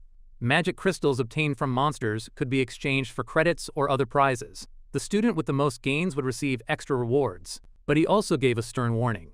However, if you act recklessly, challenge a strong enemy, and need to be rescued by a teacher, you will get -1 credit. The red-haired fighter grinned, wrapping his fists in bandages as a fire aura flared around him. "Monster hunting, huh?" he snarled. "Looks like I can finally go all out." Louis, meanwhile, was putting his own plan into action. He approached Faye and Miliana. "You're planning to train Miliana through real combat?" Faye asked. Louis confirmed it, stating that people only show their true ability when facing a real enemy. With a confident gesture, he proposed, "Let's form a team with the 5 of us." He argued that with their combined strength and teamwork, they could grow much more efficiently than by paying for an expensive training room. Faye turned to Miliana. "What do you think?" After a moment of hesitation, she looked at him with newfound determination and nodded. "I agree." Louis clapped his hands together. "All right." Their team was officially formed, ready to take on the forest together. Just then, the instructor's voice boomed again. "Then, right away, you will take on your first training mission, together with the seniors." As he spoke, a group of older students approached, led by the imposing, tall, purple-haired man. The senior leader, Jess, stopped in front of Louis, his gaze cold and dismissive. "We meet again," he said. "Training missions always come with danger. Make sure you don't lose your lives." Louis just smirked back, completely unfazed. "You don't need to worry about us," he replied coolly. "People only grow by overcoming danger, right?" The senior scoffed at the holic. The senior turned to his own group, his message clear. They said it themselves. Even if a fight starts, don't help them. His lackeys nodded in understanding. Understood. It was clear they had no intention of helping the freshman. Kane leaned in close to Louis, whispering a warning. "The teacher will be watching, so they probably won't interfere directly," he said, "but they might try to lead us deeper into the forest to fight strong monsters." Louis' smirk only widened. "That's perfect," he whispered back. "The stronger the monster, the more valuable the magic crystal, right?" Kane could only sigh at his friend's reckless confidence. As the groups headed into the forest, they passed another team, the one led by the mysterious brown-haired man with the visor, a clear rival to Louis' crew. Their senior escort led them into the dense woods, their figures disappearing amongst the trees. Kane casually says, "This area used to be Behemoth territory, but the Saints wiped them out. The monsters on the outer edge are only fighter class at most. Want to try fighting one?" He scoffed at the idea of them taking on a fighter class monster. "Trying to defeat one with a few apprentices, you're really overestimating yourselves," he sneered, completely oblivious to the danger lurking nearby. Suddenly, the ground shook as a massive, clawed paw slammed down, cracking the earth. The senior froze, his face draining of all color as he turned to see what had made the sound. Towering over them was a monster far beyond anything he had expected. A fighter-class grand bear, its eyes glowing with crimson rage. Without a second's hesitation, the so-called senior guide panicked, leaping into a nearby tree. "This is perfect," he stammered, trying to save face. "This level should be easy for you guys. I'll watch from here." The cowardly senior looked down, sweat pouring down his face. He knew this monster was unusually strong for the area, with high defense and stamina. He was certain the freshmen would struggle and be wiped out, but he had severely underestimated them. Down below, Louis gave the order, "Everyone prepare for battle." The 5 of them stood their ground, weapons ready, a united front against the beast. With a deafening roar that shook the trees, the grand bear charged. The team sprang into action. Faye led the charge, her massive blade wreathed in roaring flames as she leaped forward. Her fiery slash connected with the bear's chest, exploding on impact. At the same time, Kane zipped past, his daggers aimed at the monster's flank. The Kane spun through the air like a whirlwind, his dual daggers glowing with a sharp green energy. He unleashed a flurry of slashes like a tornado against the bear's thick hide. But the beast barely flinched. Kane landed, his eyes wide with disbelief. "What toughness!" he cried. His daggers, which could slice through steel, had only left shallow scratches. Enraged, the grand bear swung its massive paw, smashing the ground where Kane had just been standing and sending rock and debris flying. Now the monster's rage was focused on the nimble fighter. Just as the bear was about to land a decisive blow, an arrow blasted at its head, drawing its attention. "Nice, Kara!" Louis shouted. The archer had created the perfect opening. The distraction worked, but it also made the bear even angrier. It let out another furious roar, its glowing red eyes locking onto the group. This was the moment Miliana had been waiting for. "Take this!" she yelled, stepping forward as her staff pulsed with azure light. A powerful torrent of water shot from her staff, striking the bear with incredible force. But instead of pushing it back, the water flowed like a living serpent, wrapping tightly around the beast's arm and shoulder, restricting its movement. More and more water coiled around the bear's massive body, trapping it in a swirling vortex. The monster struggled, but the magical restraints held firm. This wasn't just simple magic. Miliana was combining her water attribute with advanced martial arts principles, a true martial arcane technique. With a powerful pivot, she unleashed her signature move, water flow, shoulder throw. Using the monster's own weight and momentum against it, she effortlessly hoisted the half-ton grand bear into the air and sent it hurtling through the forest. Louis and Faye watched in awe as the massive beast sailed overhead. Louis was amazed. "What is that technique?" he asked. Faye proudly explained, "It's Miliana's original technique. It combines water magic and jujutsu." A proud smile spread across Louis' face. An original technique, huh? Interesting. He had seen her potential, and now, she was finally unleashing it. Without wasting a moment, he dashed forward. "I can't lose either," he declared, moving to intercept the falling monster. The grand bear, still stunned from the throw, came crashing back down to earth. Louis met it head-on, his fist cocked back as a wave of pure power erupted from his body. The resulting impact was immense, sending a shockwave through the forest floor. But Louis wasn't done. As the bear was thrown into the air once more, he began to gather his own magic, showing them something they had never seen before. In one hand, a swirling orb of high-pressure water formed. In the other, a blazing ball of fire. He was wielding two opposing elements simultaneously. With intense focus, he brought the two orbs together, merging them into a single, unstable sphere of volatile energy that pulsed with blue and red light. He then launched the attack, sending the shimmering projectile flying towards the defenseless bear. The orb of condensed steam and fire slammed into the monster's chest. The result was a cataclysmic explosion. The superheated water instantly vaporized, creating a blast of high-pressure steam that tore through the monster from the inside out. The grand bear was slammed into the ground with enough force to create a crater, its tough hide rendered useless against the internal explosion. It lay defeated, steam rising from its wounds. The rest of the team could only stare in disbelief. Miliana was speechless. Such heavy damage to a grand bear with water magic? Even other attributes barely affect it. Louis landed gracefully, explaining his technique. It's water vapor. The steam produced when a ball of high-temperature compressed water explodes can burn the enemy and interfere with its breathing. Even if the skin is tough, internal damage cannot be ignored. Miliana looked down at her own hand, a new world of possibilities opening up to her. Internal damage, could I do it too? She wondered. Louis walked over, a smile on his face. "Here, this," he said, tossing her a small pouch. Miliana caught it, her eyes widening in shock as she saw the contents. "What is this?" He held up his own hand, now adorned with 3 elemental rings. "I asked Kara to order these magic rings. With them, you can use earth, fire, and wind magic too. I got the idea after seeing Teacher Sid. Now I can openly use multiple attributes." He had prepared a set for her as well, so please use it, he said. Overwhelmed with gratitude, Miliana slipped the rings onto her fingers, a silent thank you in her eyes. But their celebration was cut short. A massive fiery explosion erupted in the distance, followed by a frantic scream. "Miliana!" A massive explosion erupts in the distance, sending a shockwave of heat and force through the forest. A fiery pillar of destruction tears through the canopy, illuminating the sky with an ominous glow. Miliana is stunned by the raw magical power. "This power is unbelievable," she stammers. She looks back at the smoldering remains of the grand bear, utterly baffled. The body of a fighter-class grand bear just blew away? Even their cowardly senior guide, who had been hiding in the trees, is paralyzed with fear by the sheer scale of the blast. But Louis's sharp senses are screaming a different kind of warning. Something is coming closer. The ground trembles as the forest itself seems to part, revealing a new, much deadlier threat. The senior guide's face pales, his eyes wide with terror as he recognizes the approaching figures. Ah, that is, a horde of monstrous ape-like beasts with manes of pure fire stampede into the clearing. "Blaze Kong!" he shrieks. The muscular beasts beat their chests in a display of primal fury, their collective roar shaking the very foundations of the forest. Huddled in the bushes, the team is frozen in place. What kind of monster is a Blaze Kong? Kane whispers, his usual confidence gone. The senior guide trembles, explaining, "It's a monster that shouldn't be anywhere near the academy. For them to appear in a group, it's unbelievable." As if to prove his point, the Blaze Kongs descend upon the carcass of the grand bear, tearing it apart with savage glee. The rest of the team can only watch in horror, realizing the danger isn't just for them, Maybe the other students are in danger too, Kara says, his voice barely a whisper. Her fears are confirmed. Elsewhere in the forest, another group of students is completely surrounded, too terrified to even move.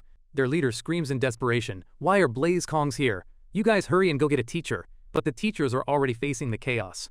Instructor Derek is seen effortlessly dispatching 2 students, a grim determination on his face as he moves to contain the threat. And in another corner of the woods, the fiery, red-haired fighter stands before a Blaze Kong, not with fear, but with a grin hungry for battle. He cracks his knuckles, a fighting aura flaring around him. "Heh, you want to fight me?" he snarls. "This is interesting." Meanwhile, a brilliant green energy flares through the air, alerting everyone. Another group of students makes a desperate retreat. "Run now!" another teacher yells. Louis pieces together the horrifying truth. If monsters that shouldn't be here have appeared, that means their simple training mission has just escalated into a full-blown catastrophe. The arrogant senior guide, who had been so dismissive earlier, finds himself face-to-face with one of the fiery beasts, and his bravado instantly vanishes.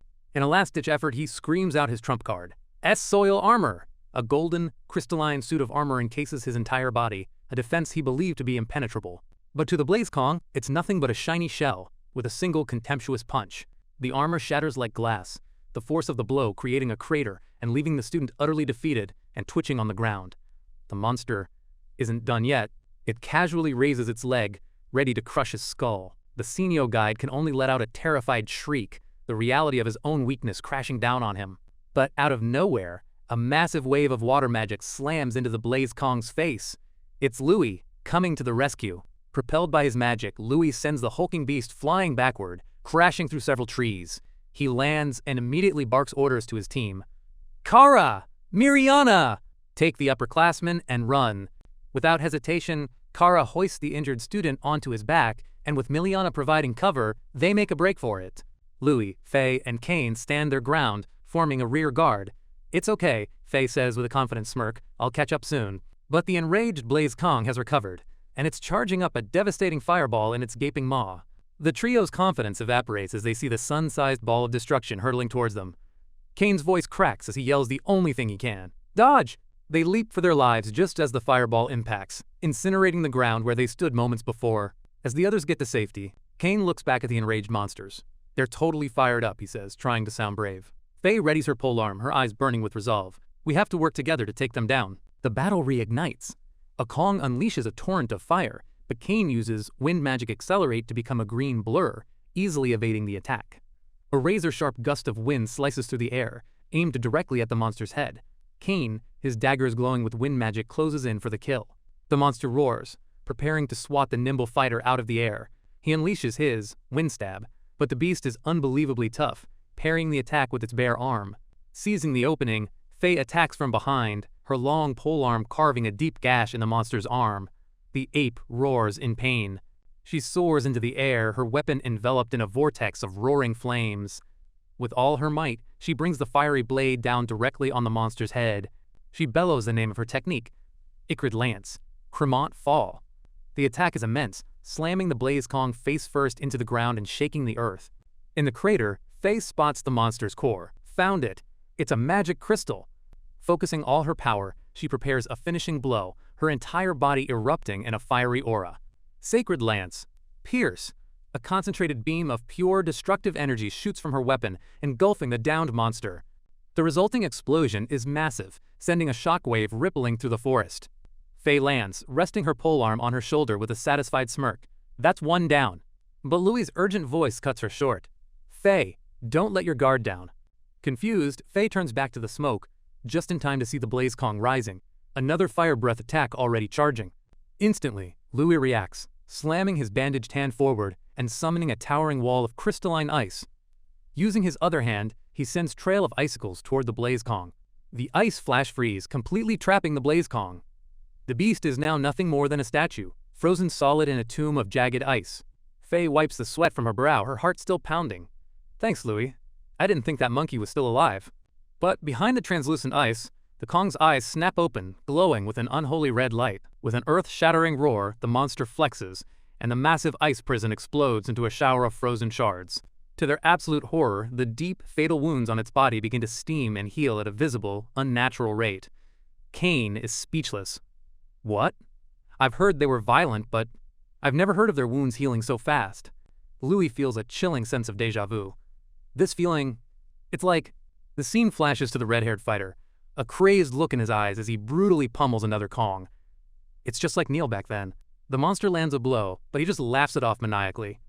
Ha ha ha, not even close! With his bare hands, he defeats the flaming monster, splattering blood everywhere. Even the powerful instructor Derek is being pushed back by the horde. This is really troublesome. Their wounds keep closing up. Something's wrong with these guys, he realizes, a grim look on his face as he understands the students have no chance. Back with our heroes, that grim reality is setting in. They are now completely surrounded by 5 of the regenerating monsters. Louis grits his teeth, sweat dripping down his face. This is bad. The 5 Blaze Kongs form a circle, their glowing red eyes fixed on their prey, cutting off all avenues of escape. In another part of the forest, Kara and Miliana lie unconscious on the ground, near the defeated senior guide. The monsters that took them down simply turn and walk away, their mission seemingly complete. The blonde student, battered and bruised, pushes himself up. A wicked, triumphant grin spreads across his face. Preparation complete. Now I'll just use those defective monsters, he says with a chilling smile, and finish him off. His plan is revealed. He was the mastermind behind the monster attack, all to eliminate Louis. As if hearing his command, the Blaze Kongs surrounding Louis begin to roar, their bodies glowing as they power up. Kane screams in disbelief. No way! Why are monsters using arcane armor? The monsters slam the ground in unison, creating a violent earthquake that throws the trio off their feet. Louis barely manages to regain his balance, but his eyes widen in pure terror at what he sees next. The Blaze Kongs aren't attacking with their fists or fire breath. They're gathering colossal spheres of raw, destructive energy. They're aiming to completely annihilate him. All 5 of them. His friends can only scream his name, helpless to intervene. The world turns white as the 5 cataclysmic blasts converge on Louis' position. A final apocalyptic explosion engulfs the entire section of the forest, vaporizing everything in an instant. Watching from a safe distance, the senior guide villain smirks, his eyes glinting with victory. Operation successful. The shockwave of the blast is felt across the entire forest, catching even the powerful instructor Derek off guard. The red-headed brawler Neil pauses his own savage battle, wondering what in the world could have caused such a massive explosion. But back at Ground Zero, the cataclysmic energy wasn't one of pure destruction. It was a defensive blast, sending razor-sharp waves of force outwards. As the dust settles, a swirling vortex of pure, condensed mana is all that remains. Kane and Faye can only stare in disbelief. Look at that! Kane yells, pointing at the impossible sight before them. And there, in the eye of the storm, floating calmly, is Louis. Completely unharmed. His eyes glow with an otherworldly blue light, crackling with an immense power he's kept hidden until now. His friends and the remaining monsters are frozen in place, utterly stunned by this insane display, so he really was hiding his true strength. Kane gasps, while Faye mutters, controlling mana over such wide range with willpower alone. That's something only a master or above can do. But even for Louis, this level of power takes a toll. Panting, he knows he can't maintain it for long. A beautiful yet terrifying snowflake pattern forms in his eye. He's done playing defense. Focusing all his mana into his bandaged hand, he roars, "Let's end this quick." He unleashes his breathing technique, Ice. A tidal wave of absolute zero energy erupts from his body. The Blaze Kongs, masters of fire, are instantly overwhelmed by the unnatural cold, their bodies beginning to flash freeze. The spell expands at an incredible rate, transforming the entire battlefield into a frozen wasteland in the blink of an eye. Louis effortlessly maneuvers through his own icy creation by creating an ice foothold on the slippery ground. He gathers his energy, preparing to wipe out the entire horde in one fell swoop. The once mighty Blaze Kongs now look like cornered animals, their primal rage replaced with pure, unadulterated terror. Louis lunges forward, giving a powerful punch into the chest of the monster, sending the monster flying backward, with ice crystals forming on its chest. Shockwave ripples dot the air. He moves like a phantom, easily weaving through the clumsy, desperate punch of a raging ape. With a single stomp, the very ground beneath their feet turns to treacherous ice, sending them sliding. He raises a crystalline wall, blocking a furious punch from the alpha of the pack. The monster's flaming fist is instantly encased in a block of unbreakable ice, trapping it completely. Seeing this, 2 more Kongs leap at him, hoping to overwhelm him with sheer numbers. But for the newly powered-up Louis, it's like watching the world in slow motion. He dodges between them and unleashes a circular vortex of razor-sharp ice. The monsters are shredded by the attack, their bodies battered and frozen by the assault. He moves faster than their eyes can track, creating after-images that surround the entire horde. Beneath them, a massive, complex magic circle materializes. 8 trigrams! From the lines of the circle, colossal pillars of ice erupt from the ground, skewering and trapping each and every monster. Their fiery manes are extinguished as they are sealed in tombs of jagged, translucent crystal. From high above the frozen forest, Louis descends for the finisher, Ice Soul. He unleashes a devastating flurry of attacks. Continuous palm strike. The rapid-fire barrage of pure ice energy slams into the crystal prisons, creating multiple layers of ice, trapping the monsters completely. The massive output of mana finally proves too much, and Louis collapses to one knee, panting heavily. He stands alone in a silent, breathtakingly beautiful, and deadly forest of his own making. The once unstoppable horde is now nothing more than a collection of frozen statues, permanently silenced. The battle is over. Louis has won, but the cost of revealing his true power is clear.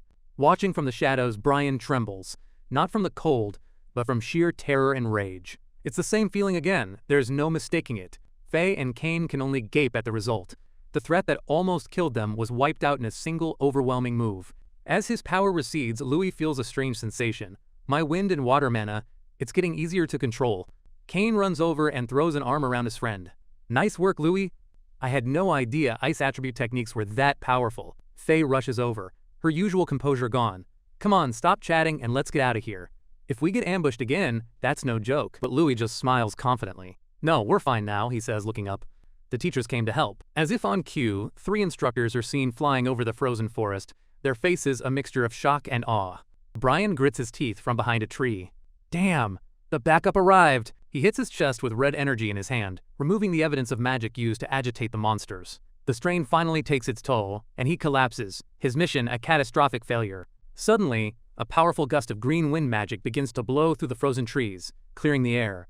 A man in an elegant white cape descends from the sky. It's the Academy's principal. The students look up, recognizing their leader. The principal's magic gently lifts the other fallen students, ensuring everyone is safe. He approaches Louis' party with a serious expression. They quickly explain the situation. He took down several masterclass Blaze Kongs on his own. Without Louis, I don't know what would have happened. The principal looks at Louis, his eyes sharp with intrigue. Several masterclass on his own? Louis, however, senses something is wrong with the whole incident. More importantly, something about this feels off. Please look at this. He points to the head of one of the Blaze Kongs, perfectly preserved in a block of ice. The principal's eyes narrow, understanding the grave implications. For now, you all head back to the academy, he says, his tone grim. We'll handle the rest. Later, back in the city, the chaos of the forest feels a world away. Louis is at a local shop, buying a whole case of mental recovery potions. The friendly shopkeeper teases him, looks like you racked up quite a few credits. But you know overdoing it is bad for your body, right? Just as he's about to leave, a stern voice calls out. Louis, got a minute? It's Kylie. She walks with him through the streets, her expression serious as she gets straight to the point. She begins to explain the academy's findings. The principal examined the Blaze Kong corpses using alchemy and found traces of magic drug use and artificial modification. Turns out your hunch was right, she confirms. This whole incident was deliberately triggered by someone. She explains the political turmoil brewing in the kingdom. With the king aging and no successor named, factions are beginning to make their moves, and the principal is a key figure. A succession struggle? Louis realizes the attack wasn't just a random act of chaos. He flashes back to the battle, to how the monsters relentlessly focused on him. No, he thinks with chilling certainty. Those guys were definitely targeting me. The woman puts a reassuring hand on his shoulder. I'll keep investigating on my end. I'll help with anything I can. She turns to leave, giving him one last piece of advice. So keep getting stronger and stronger and live up to the principal's expectations. Louis looks down at the potion in his hand, her words echoing in his mind. Keep getting stronger, huh? He pops the cork, the simple action filled with newfound purpose. He downs the potion in one gulp, replenishing the massive amount of energy he expended. He lets the empty vial clatter to the ground, his focus entirely on the path ahead. With a confident smirk, he turns to leave.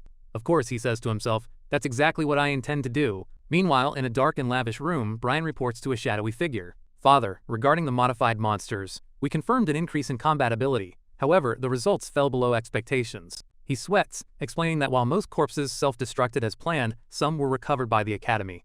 The figure remains silent, sitting leisurely in a high-backed chair. This is Duke Vaughn, Brian's father and the leader of the noble faction.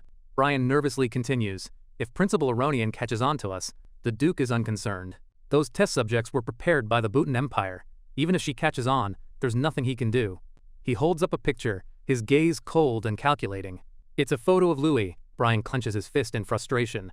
More importantly, is that boy really the child of the curse?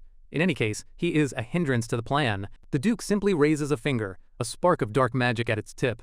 The picture of Louis instantly ignites, consumed by a sinister, magical flame. Duke Vaughn's red eyes glint with cruel amusement. A hindrance? He scoffs. He rises, lecturing his son. Do you step around insects when you walk? He's the cursed child who brings total destruction. If he's around, our secret weapon will be useless. He walks away, leaving his terrified son behind. He gives a final order. Send his information to the upper ranks of the Arcanist Association. We'll make use of the goddess's so-called advocates. The last remnant of Louis's picture turns to ash, a grim promise of what's to come. Disposing of the child of the curse is part of their job after all. Duke Vaughn smirks. The enemy of my enemy is my ally. After the harrowing events in the forest, Louis and his friends are back at the academy, engaging in a friendly training match. But this is no simple spar. Louis powers up, his entire body glowing with a cool blue aura, his hair and eyes shifting to match his overflowing ice mana.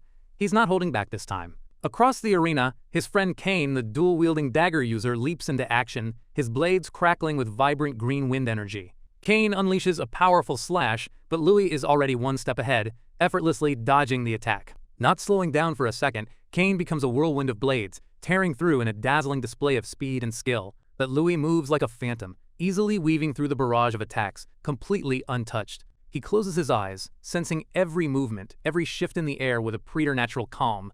Kane presses his assault, but it's like trying to hit a ghost. Louis's evasive maneuvers are on a completely different level. Done with dodging, Louis prepares to counter. He gathers the frigid energy around his bandaged hand, forming a massive, claw-like gauntlet of pure ice. But Kane sidesteps and a flaming spear comes from behind, creating a perfect elemental opposition. Fire versus ice. It's Faye. The two friends lunge at each other, their elemental powers colliding in the center of the arena. The resulting explosion of fire and steam rocks the entire Colosseum, a testament to their incredible power. But even as the primary attacks clash, Louis has already launched a secondary assault. He sends a spinning disc of razor-sharp ice flying from the side, while simultaneously dodging the main blast from the explosion. From his behind, a puddle of mud rises, trying to trap him. But Louis stomps his foot, and the very ground erupts in a wave of deadly ice spikes, aimed to trap his friends. The spikes form into a colossal wall of ice, trapping the mud.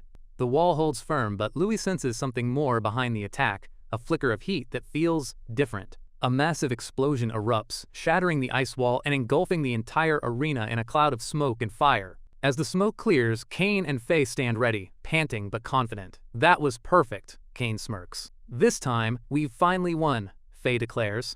However, Kara isn't so sure. He mutters to Miliana, "It's too soon to celebrate." Louis has probably already seen through our plan. And just as she says it, Louis' silhouette emerges from the smoke, completely unharmed. The crackling embers die out around him. He steps out with a confident smile, clapping his hands.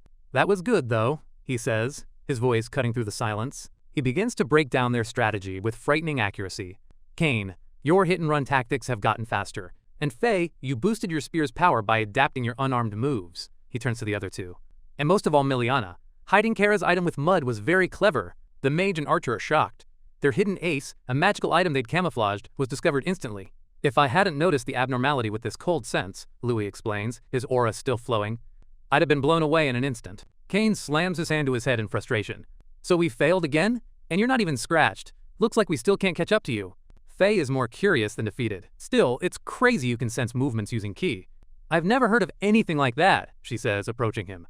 Louis demonstrates, conjuring a small, snake-like wisp of blue mana in his hand. "It's a technique that uses the circulation of mind and mana," he explains, much to her amazement. He promises to teach them all how it works later. Miliana pulls out a recovery potion for him. "I think this sometimes, Louis," Miliana says thoughtfully. "Like you're not from this world." The comment catches Louis completely off guard, a flash of panic in his eyes. He stammers, "Well, why do you think that?" Miliana smiles innocently. "Because you share your knowledge and techniques so openly. Normally, people keep that stuff in the family instead of teaching others, right?" Louis visibly relaxes, sharing a knowing glance with Kara. "Maybe it's because I'm from a commoner background, so I'm a bit different." He pats his head, playing it cool. "Besides, you're all teaching me tons of things too, so we're even. It'd be awesome if we all got stronger together, right?" Faye steps in, her polearm resting on her shoulder. "It's great you all get along, but you should head back and rest now. We have martial arts class tomorrow." She wags her finger at Louis with a mischievous grin. "And don't you dare sneak off to train alone, okay? I'd hate it if someone tried to get ahead of us." With a final "see you tomorrow," the team heads out, leaving Louis alone. After his friends leave, Louis goes to his personal training stash. He opens the bag and sighs. He's almost out of the mental recovery potions he relies on to push his limits. Gotta go trade for more, he thinks. Wasting no time, he grabs one of the vials. But just as he's about to down the potent liquid, a firm hand grabs his wrist, stopping him cold. It's his guardian, Kylie. "What are you doing?" she asks, her eyes sharp behind her glasses. Her gaze hardens, a glint of concern flashing in her eyes. "I've told you before, if you keep chugging those things, your brain's gonna turn to mush, you know? But for Louis, the risk is worth it." His mind flashes back to his painful past, to a promise he made to a kind nun. "I have to become a grandmaster," he had told her, "so I can get ownership of the orphanage from the association." He remembers the shadowy figures that was about to hunt him. He remembers the Kane's father, a figure of immense power and menace who demanded he prove his worth. He remembers the monsters that were unleashed on him in the forest just days ago. The glowing green potion in his hand represents more than just recovery. It's the fuel for his ambition, the key to protecting those he cares about. His resolve hardens, his eyes filled with grim determination. "I've got things I need to do, and for that, I have to get stronger." Back in the present, he faces Kylie. "I'm careful not to overdo it, so I'll be fine," he insists, gripping the potion. "With these, I can double my training time. I don't have the luxury of taking it slow." He brings the vial to his lips and gulps the potion, ignoring Kylie's frantic attempt to stop him. She asks, "You sure about that?" A wave of crimson energy erupts from Louis' body, enveloping him in an aura of raw, untamed power. The pain is instantaneous and excruciating. Kylie watches in shock, her glasses reflecting the violent energy. Suddenly, her body begins to transform. Her muscles swell, and she's encased in a suit of golden armor, complete with a helmet adorned with bunny ears. She's ready to subdue him if he loses control. He notes that the searing pain is already subsiding, replaced by a strange clarity. "That was close. For some reason, my mana suddenly started flowing smoother." Kylie, her transformation receding, is stunned. Her eyes fall upon the table, littered with dozens of empty silver vials. Her voice is a mixture of disbelief and horror. "You've got to be kidding me. Don't tell me you drank all of these by yourself?" Louis scratches the back of his head, avoiding her furious gaze. "Well, yeah." Kylie is absolutely livid. "I just checked the records, and this is your 8th time exchanging for potions this month, so you're basically drinking at least 2 a day. If I want to become a grandmaster as soon as possible, this is the only way!" Louis shouts back, his own frustration boiling over. "And my body hasn't shown any problems." "Becoming a grandmaster isn't that easy," she retorts. "What you need right now isn't drugs, it's basics. Even if you don't feel it, I'm sure your insides are a wreck." She pauses, her expression softening with worry. "And that weird sensation from earlier worries me too. I'll have to talk to the principal." Before Louis can protest, she grabs his wrist in an iron grip. "First, we'll do a medical check to see if there's anything wrong with your body." We open in a lavishly decorated room, where Kylie has brought Louis for a medical checkup with principal. To analyze his condition, the principal carefully takes a blood sample from Louis, letting it drop into a beaker of green liquid. The moment the blood hits the potion, it swirls with a strange, luminescent energy, reacting to Louis' unique mana. Principal studies the results with a perplexed expression. "That's strange," he mutters.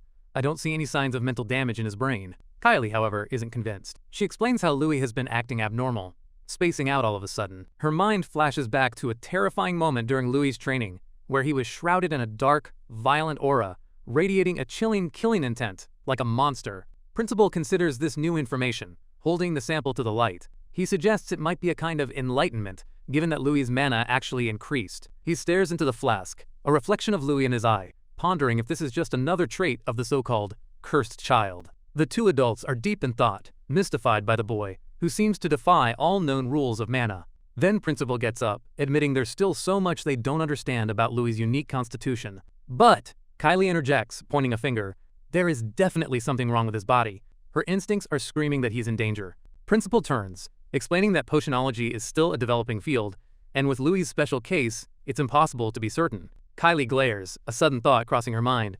Does that mean he has other secrets too? She grits her teeth, the weight of her responsibility heavy on her shoulders. Just what is she supposed to do with this kid? Turning to Louis, she demands an explanation, but he's already one step ahead. "In this world," he begins, "alchemy is basically just fusing materials as they are."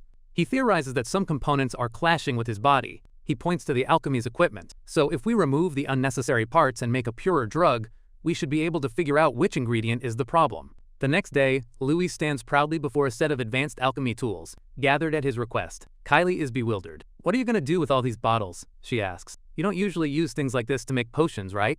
He just smirks, telling her to watch. And then, something incredible happens. A brilliant golden aura erupts from Potion's reaction. The energy shifts, transforming into the chilling blue of his ice magic as he focuses intensely on the potion before him. "It worked!" he exclaims. With a flick of his wrist, he has done the impossible. On the rack now sit 3 vials, each containing a perfectly separated and purified ingredient from the original potion. Principal is utterly floored, his jaw hanging open in disbelief. No way! He snatches up the vials, examining them with the wide eyes of a true scholar witnessing a miracle. You extracted each ingredient inside the potion one by one. This is legendary. He's so impressed that he makes Louis an offer on the spot. How about studying potionology under me? You could become a leading authority, maybe even surpass Lady Miriam someday. For Louis, a commoner with a desperate dream, this is an opportunity he can't refuse. I'd be honored, he declares, his eyes shining with excitement. Principal throws his head back and laughs, overjoyed. He claps a hand on Louis' shoulder, promising him double the credits for his work. Kylie watches the exchange with a deadpan expression, sweat dropping at the scene. Does this kid even have a weak point? She wonders to herself. Later that night, under the full moon, a new chapter of Louis' training begins. He pores over a book titled Introduction to Potionology, absorbing knowledge at a prodigious rate, his mind racing to connect the dots. As he reads, he has a profound realization. Potions are made from plants. Plants need soil and water, which means earth and water are the symbols of life. And in that moment of enlightenment, something new awakens within him. A seed of pure green energy sprouts from his very core. Suddenly, an immense wave of vibrant green power explodes from his body, flooding the entire laboratory with untamed life force. Principal and Kylie are blown back, staring in shock as Louis is engulfed in the viridian glow. There it is again, Kylie gasps. This is enlightenment. Louis' hair and eyes shift to a brilliant green as he taps into this brand new elemental power. In an instant, the sterile lab is transformed into a wild jungle, with massive, glowing vines and white flowers erupting from the floor and walls. Principal can only stare in utter astonishment, a single bead of sweat rolling down his face. What in the world is this? The sheer scale of the magic is overwhelming, a testament to the boundless potential sleeping within the cursed child. It's nothing short of the power of creation itself. Surrounded by his newly created flora, Louis' green eyes gleam with understanding. It's not anything that grand, he says calmly. I call it the wood element, he declares, a new primal power now at his command. Kylie and the principal are baffled. The wood element? It's a concept completely foreign to their world. A beautiful white flower from one of the vines seems to come to life, its pink tendrils playfully wrapping around Louis' finger. He winks, enjoying his new companion, but the creature's mood is about to take a sharp turn. As Kylie reaches out, curious, the flower's tendril suddenly glows with a menacing red light. It lashes out like a whip, its tip transforming into a fanged, carnivorous mouth, ready to take a bite out of Kylie. Before Kylie could dodge the attack, its mouth clamps down hard on her arm. But the assault isn't over. More tendrils erupt from the flower's base, moving to surround and trap her. One of the piranha-like. But this is Kylie we're talking about. Her eyes flash with golden light. She's not about to be plant food. Unleashing her own formidable power, she channels pure fire magic, blasting the attacking vines with a concussive explosion. The monstrous tendrils are instantly incinerated in the blaze. The explosion rocks the entire room, demonstrating Kylie's raw, destructive power and her ability to handle any threat Louis throws at her even accidentally. The white flower, its aggressive tendrils gone, lets out a sad little whimper, retracting in fear. Kylie brushes off her shoulder, a bit of molten energy sizzling on her shirt. She can't believe how fast Louis is growing, already creating sentient creatures and using them to attack. But Louis isn't finished. That's not all, he says, his expression serious as he raises his bandaged hand. He explains the greatest strength of the wood attribute.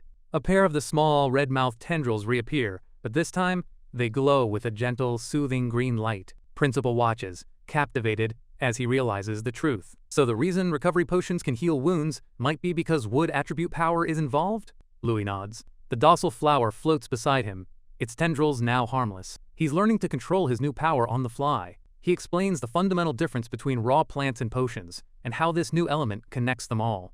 Principal, now understanding the link between composite elements and alchemy, is ecstatic. All right, he declares, from now on, I'll provide the potion materials. Louis smiles gratefully, closing his eyes. Thank you.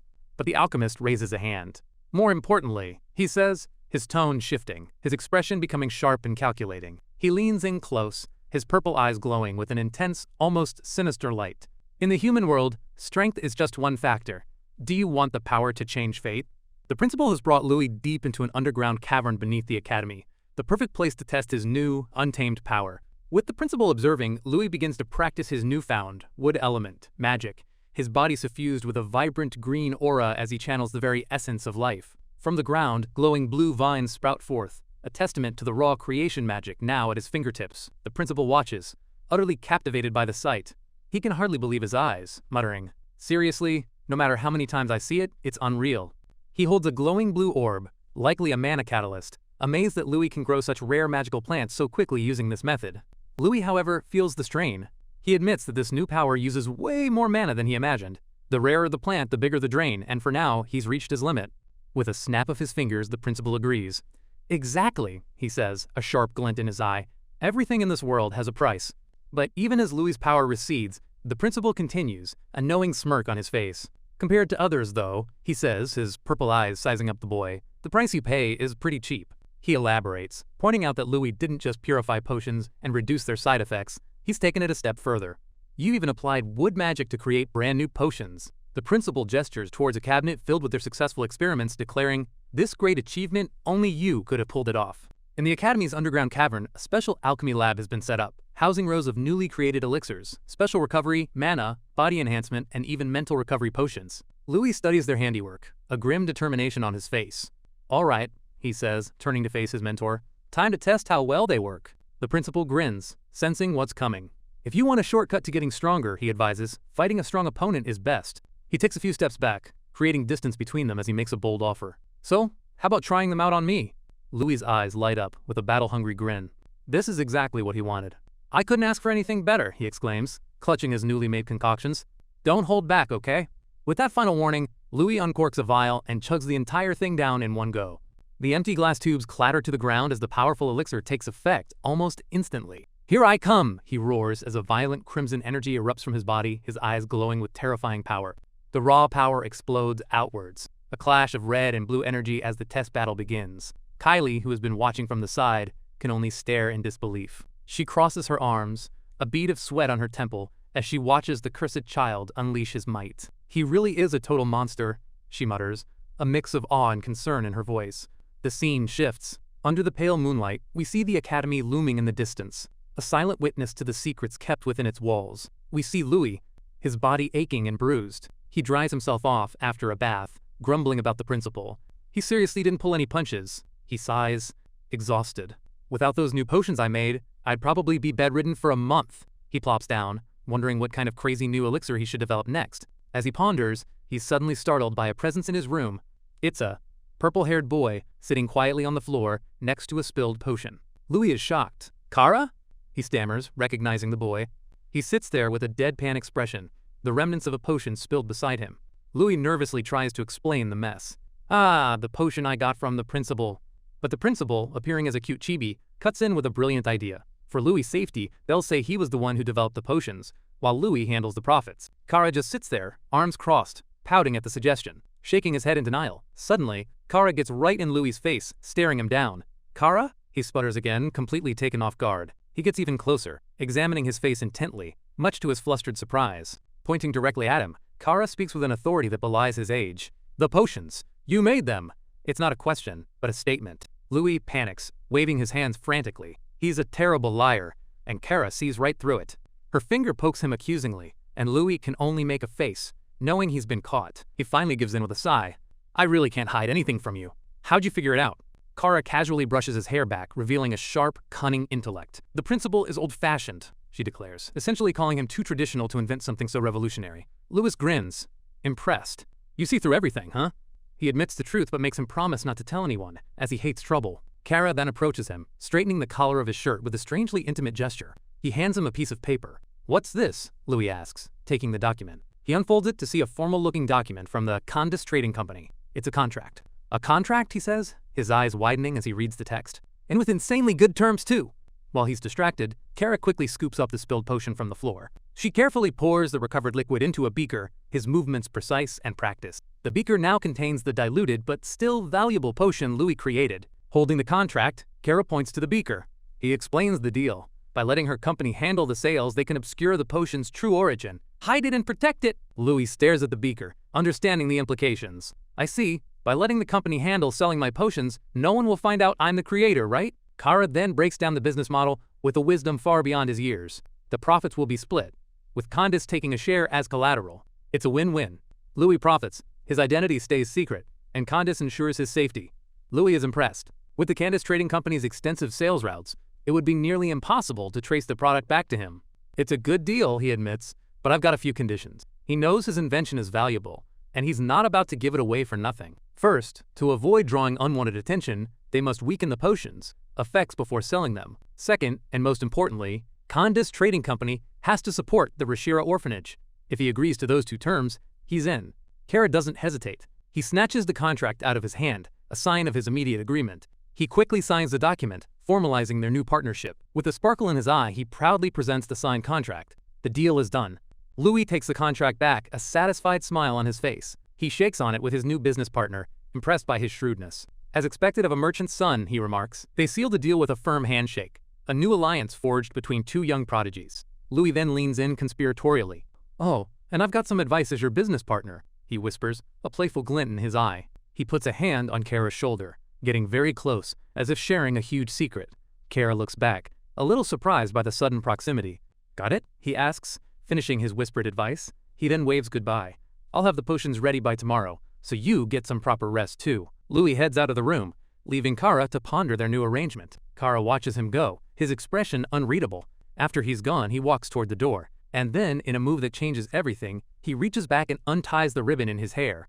With a magical shimmer, his hair lengthens, cascading down his back. The boyish Kara is gone, revealing a beautiful young girl. Just then, a pair of messenger birds fly in through the open window. They soar into the room, bringing with them an important message. In a puff of smoke, the birds transform. Appearing in their place are two intimidating figures, Kara's loyal, bird-masked servants. The demi-humans land gracefully, their taloned feet making soft tapping sounds on the wooden floor. The pink-haired servant peeks around the corner, her glowing red eyes scanning the room for her master. They approach the main door, standing guard as their mistress prepares to address them. The two servants creep along the wall, silent and deadly, their loyalty to Kara absolute. One of them steps forward, ready to receive orders, but the pink-haired one can't contain her excitement and is eager to see her. She rushes forward, overcome with emotion, clearly having missed her master. But this breach of etiquette is not tolerated. Kara brings a hand down swiftly on the servant's head. The servant cries, clutching her head in pain as she's knocked to the floor. "Kara hit me again!" she whines. She continues to cry, a blush of embarrassment on her face. "I finally managed to sneak in here. At least let me cuddle a little." Her more stoic blue-haired companion steps in. "My lord, I'm sorry, but keep it short. We must leave before anyone notices we're here." As her two servants bicker, Kara emerges from the bath naked, towel around her neck. She looks every bit the powerful and mysterious leader. She covers herself up with the towel, then reaches out to contact paper, kept on the table. She hands over the contract to her servants. But the pink-haired servant can't help but complain, grabbing the contract Louis signed. "What is this? Have you played around so much you lost your mind?" She fumes, reading the terms. "This is taking favoritism way too far. What's so amazing about that kid anyway?"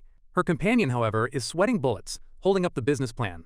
"If this plan works, Candace Trading Company will be one of the top firms in the East area." "My lord, you're a genius." Kara sits down, unfazed by their reactions. "It's not me," she says calmly, her eyes closed. "He's the one who came up with it." Her servants are stunned into silence. "What? How can a 13-year-old kid?" The pink-haired one can't believe it. Candace looks at them, her purple eyes filled with a deep understanding. He has potential. But her servants are worried. "But what if he betrays you and supports a different heir to the throne?" "That's where I need a favor from you two," Kara replies, her tone turning serious. Her servants immediately snap to attention, ready to do her bidding. The pink-haired one is ecstatic. "Just say the word Lady Kara." Kara looks at them, her expression cold and calculating, as she reveals the next step of her plan. "I want the Rashira orphanage under my control." She dismisses them, her mind already on her next move. "He's too kind, you're dismissed." She waves them away, but her servants are still grumbling about the contract, as they transform back into birds and fly away. Kara walks over to her balcony, gazing out at the full moon. Her true ambitions are far greater than just running a trading company. With midterms coming up, she knows she needs to accelerate her plans. She looks out at the night sky, a single name on her lips, Louis Kirill. A small, determined smile plays on her lips. "Show me just how far your potential can go." The story continues at the Grand Candria Arcanist Academy, where students have gathered in the massive exam center for the midterms. Teacher Derek kicks things off, eager to see how much the students have grown. The first stage is the infamous Corridor of Traps, a brutal maze filled with monsters and obstacles, where martial arcane arts are strictly forbidden. Nicknamed the Nightmare of the Technical Test, no student has ever achieved a perfect score. The challenge proves its reputation as even the strongest students struggle. Faye is overwhelmed, failing to clear and scoring only 300 points. Kane puts up a valiant effort, but he too is forced to retire with a score of 320. The water mage Miliana finds herself caught in a vicious spike trap, her run ending early with 250 points.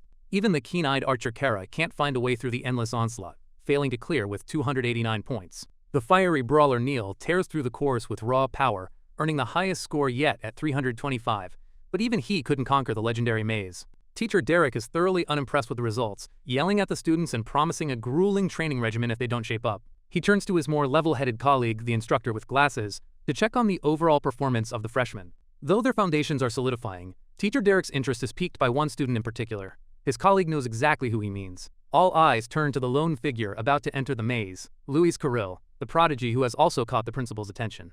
Louis steps up to the entrance, a calm, confident smirk on his face, completely unfazed by the trial that defeated all his peers. The two teachers are so intrigued, they start placing bets. The spectacled one thinks a score of 500 would be excellent, but the muscular one confidently wagers that Louis will shatter 600. The bet is made, with a 10-year bottle of booze on the line, much to the annoyance of the more cautious proctor. From the stands, some arrogant noble students sneer. They can't believe a commoner could possibly succeed where they, the elite, have failed. Ignoring the chatter, Louis takes his first determined step into the corridor of traps. He walks calmly into the ominous entrance, ready to show everyone what he's made of. The maze instantly springs to life, with magical crossbows materializing from the walls, taking aim. From above, dozens of light-infused arrows prepare to rain down upon him. And ahead, the entire corridor transforms into a deadly grid of superheated laser beams. But Louis remains calm. His eyes flash with a brilliant blue light as he activates his unique ability, Void Algorithm. His mind accelerates, scanning and detecting every minute detail of the traps around him, calculating the perfect response. With his analysis complete, he makes his move, stomping his foot down with precise force. He becomes a blue blur, weaving through a storm of explosions and projectiles with impossible grace. He flows through the deadly maze, turning the lethal obstacle course into his own personal playground. Explosions rock the corridor, but Louis is always one step ahead, leaving a trail of triggered, harmless traps in his wake. But just as he navigates one set of dangers, another threat emerges from the shadows. A swirling mass of dark purple energy coalesces in the path before him, heralding a new kind of enemy. He lands firmly, ready to confront whatever monster the maze throws at him next. Whip-like tendrils of energy lash out, but he dodges them with contemptuous ease. He lands lightly on his feet, his rhythm unbroken, his focus absolute. Suddenly, a massive shadow falls over him. The maze isn't done yet. A huge, goopy jet slime plops down from the ceiling, blocking his path with its wobbly mass. Louis sizes up the comical-looking creature, knowing that in this maze, looks can be deceiving. The slime proves his point, unleashing a ferocious barrage of high-pressure water jets from its body. Louis' analytical mind kicks into gear again, his glowing blue eyes instantly processing the attack pattern. Instead of dodging, he spins, using his own momentum to create a vortex of air that deflects the powerful water streams. The jets splash harmlessly against the walls as he continues his advance, unfazed. But the maze pulls out all the stops. A swarm of smaller slimes appears behind him, preparing a pincer attack.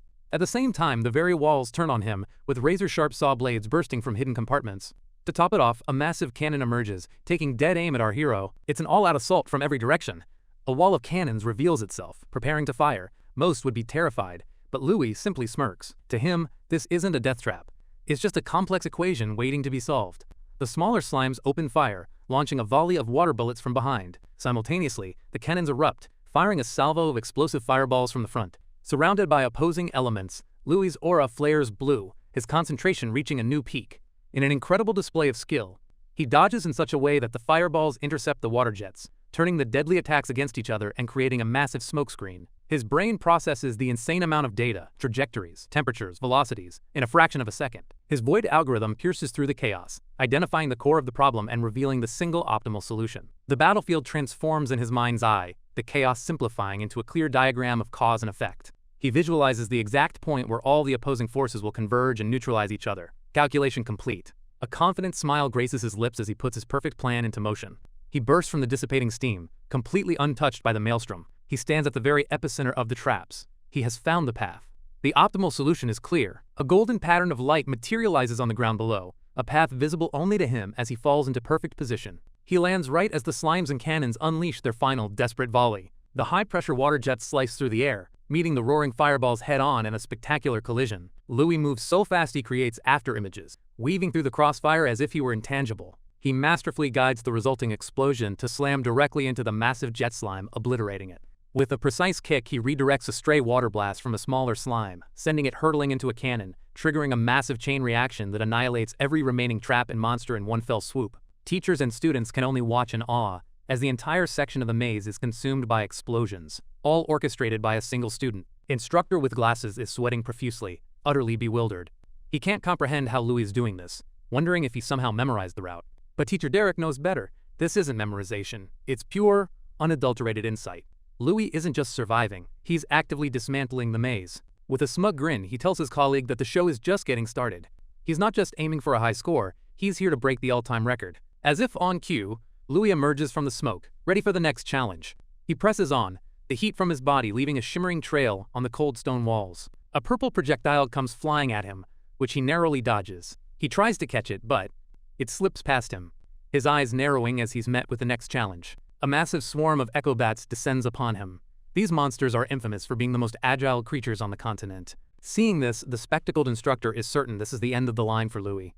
He doubts anyone can defeat such nimble foes with physical ability alone. Louis proves him wrong in an instant. Instead of attacking the bats, he smashes his fist into the stone floor, shattering it into thousands of pieces. With his immaculate energy control, he levitates the countless rock shards, surrounding himself in a deadly storm of debris. He has turned the very ground beneath his feet into an arsenal of projectiles. With a flick of his hand, he unleashes a devastating shotgun blast of rocks, filling the entire corridor. One of the bats proves to be exceptionally fast, escaping the rocky shard. But it was a feint.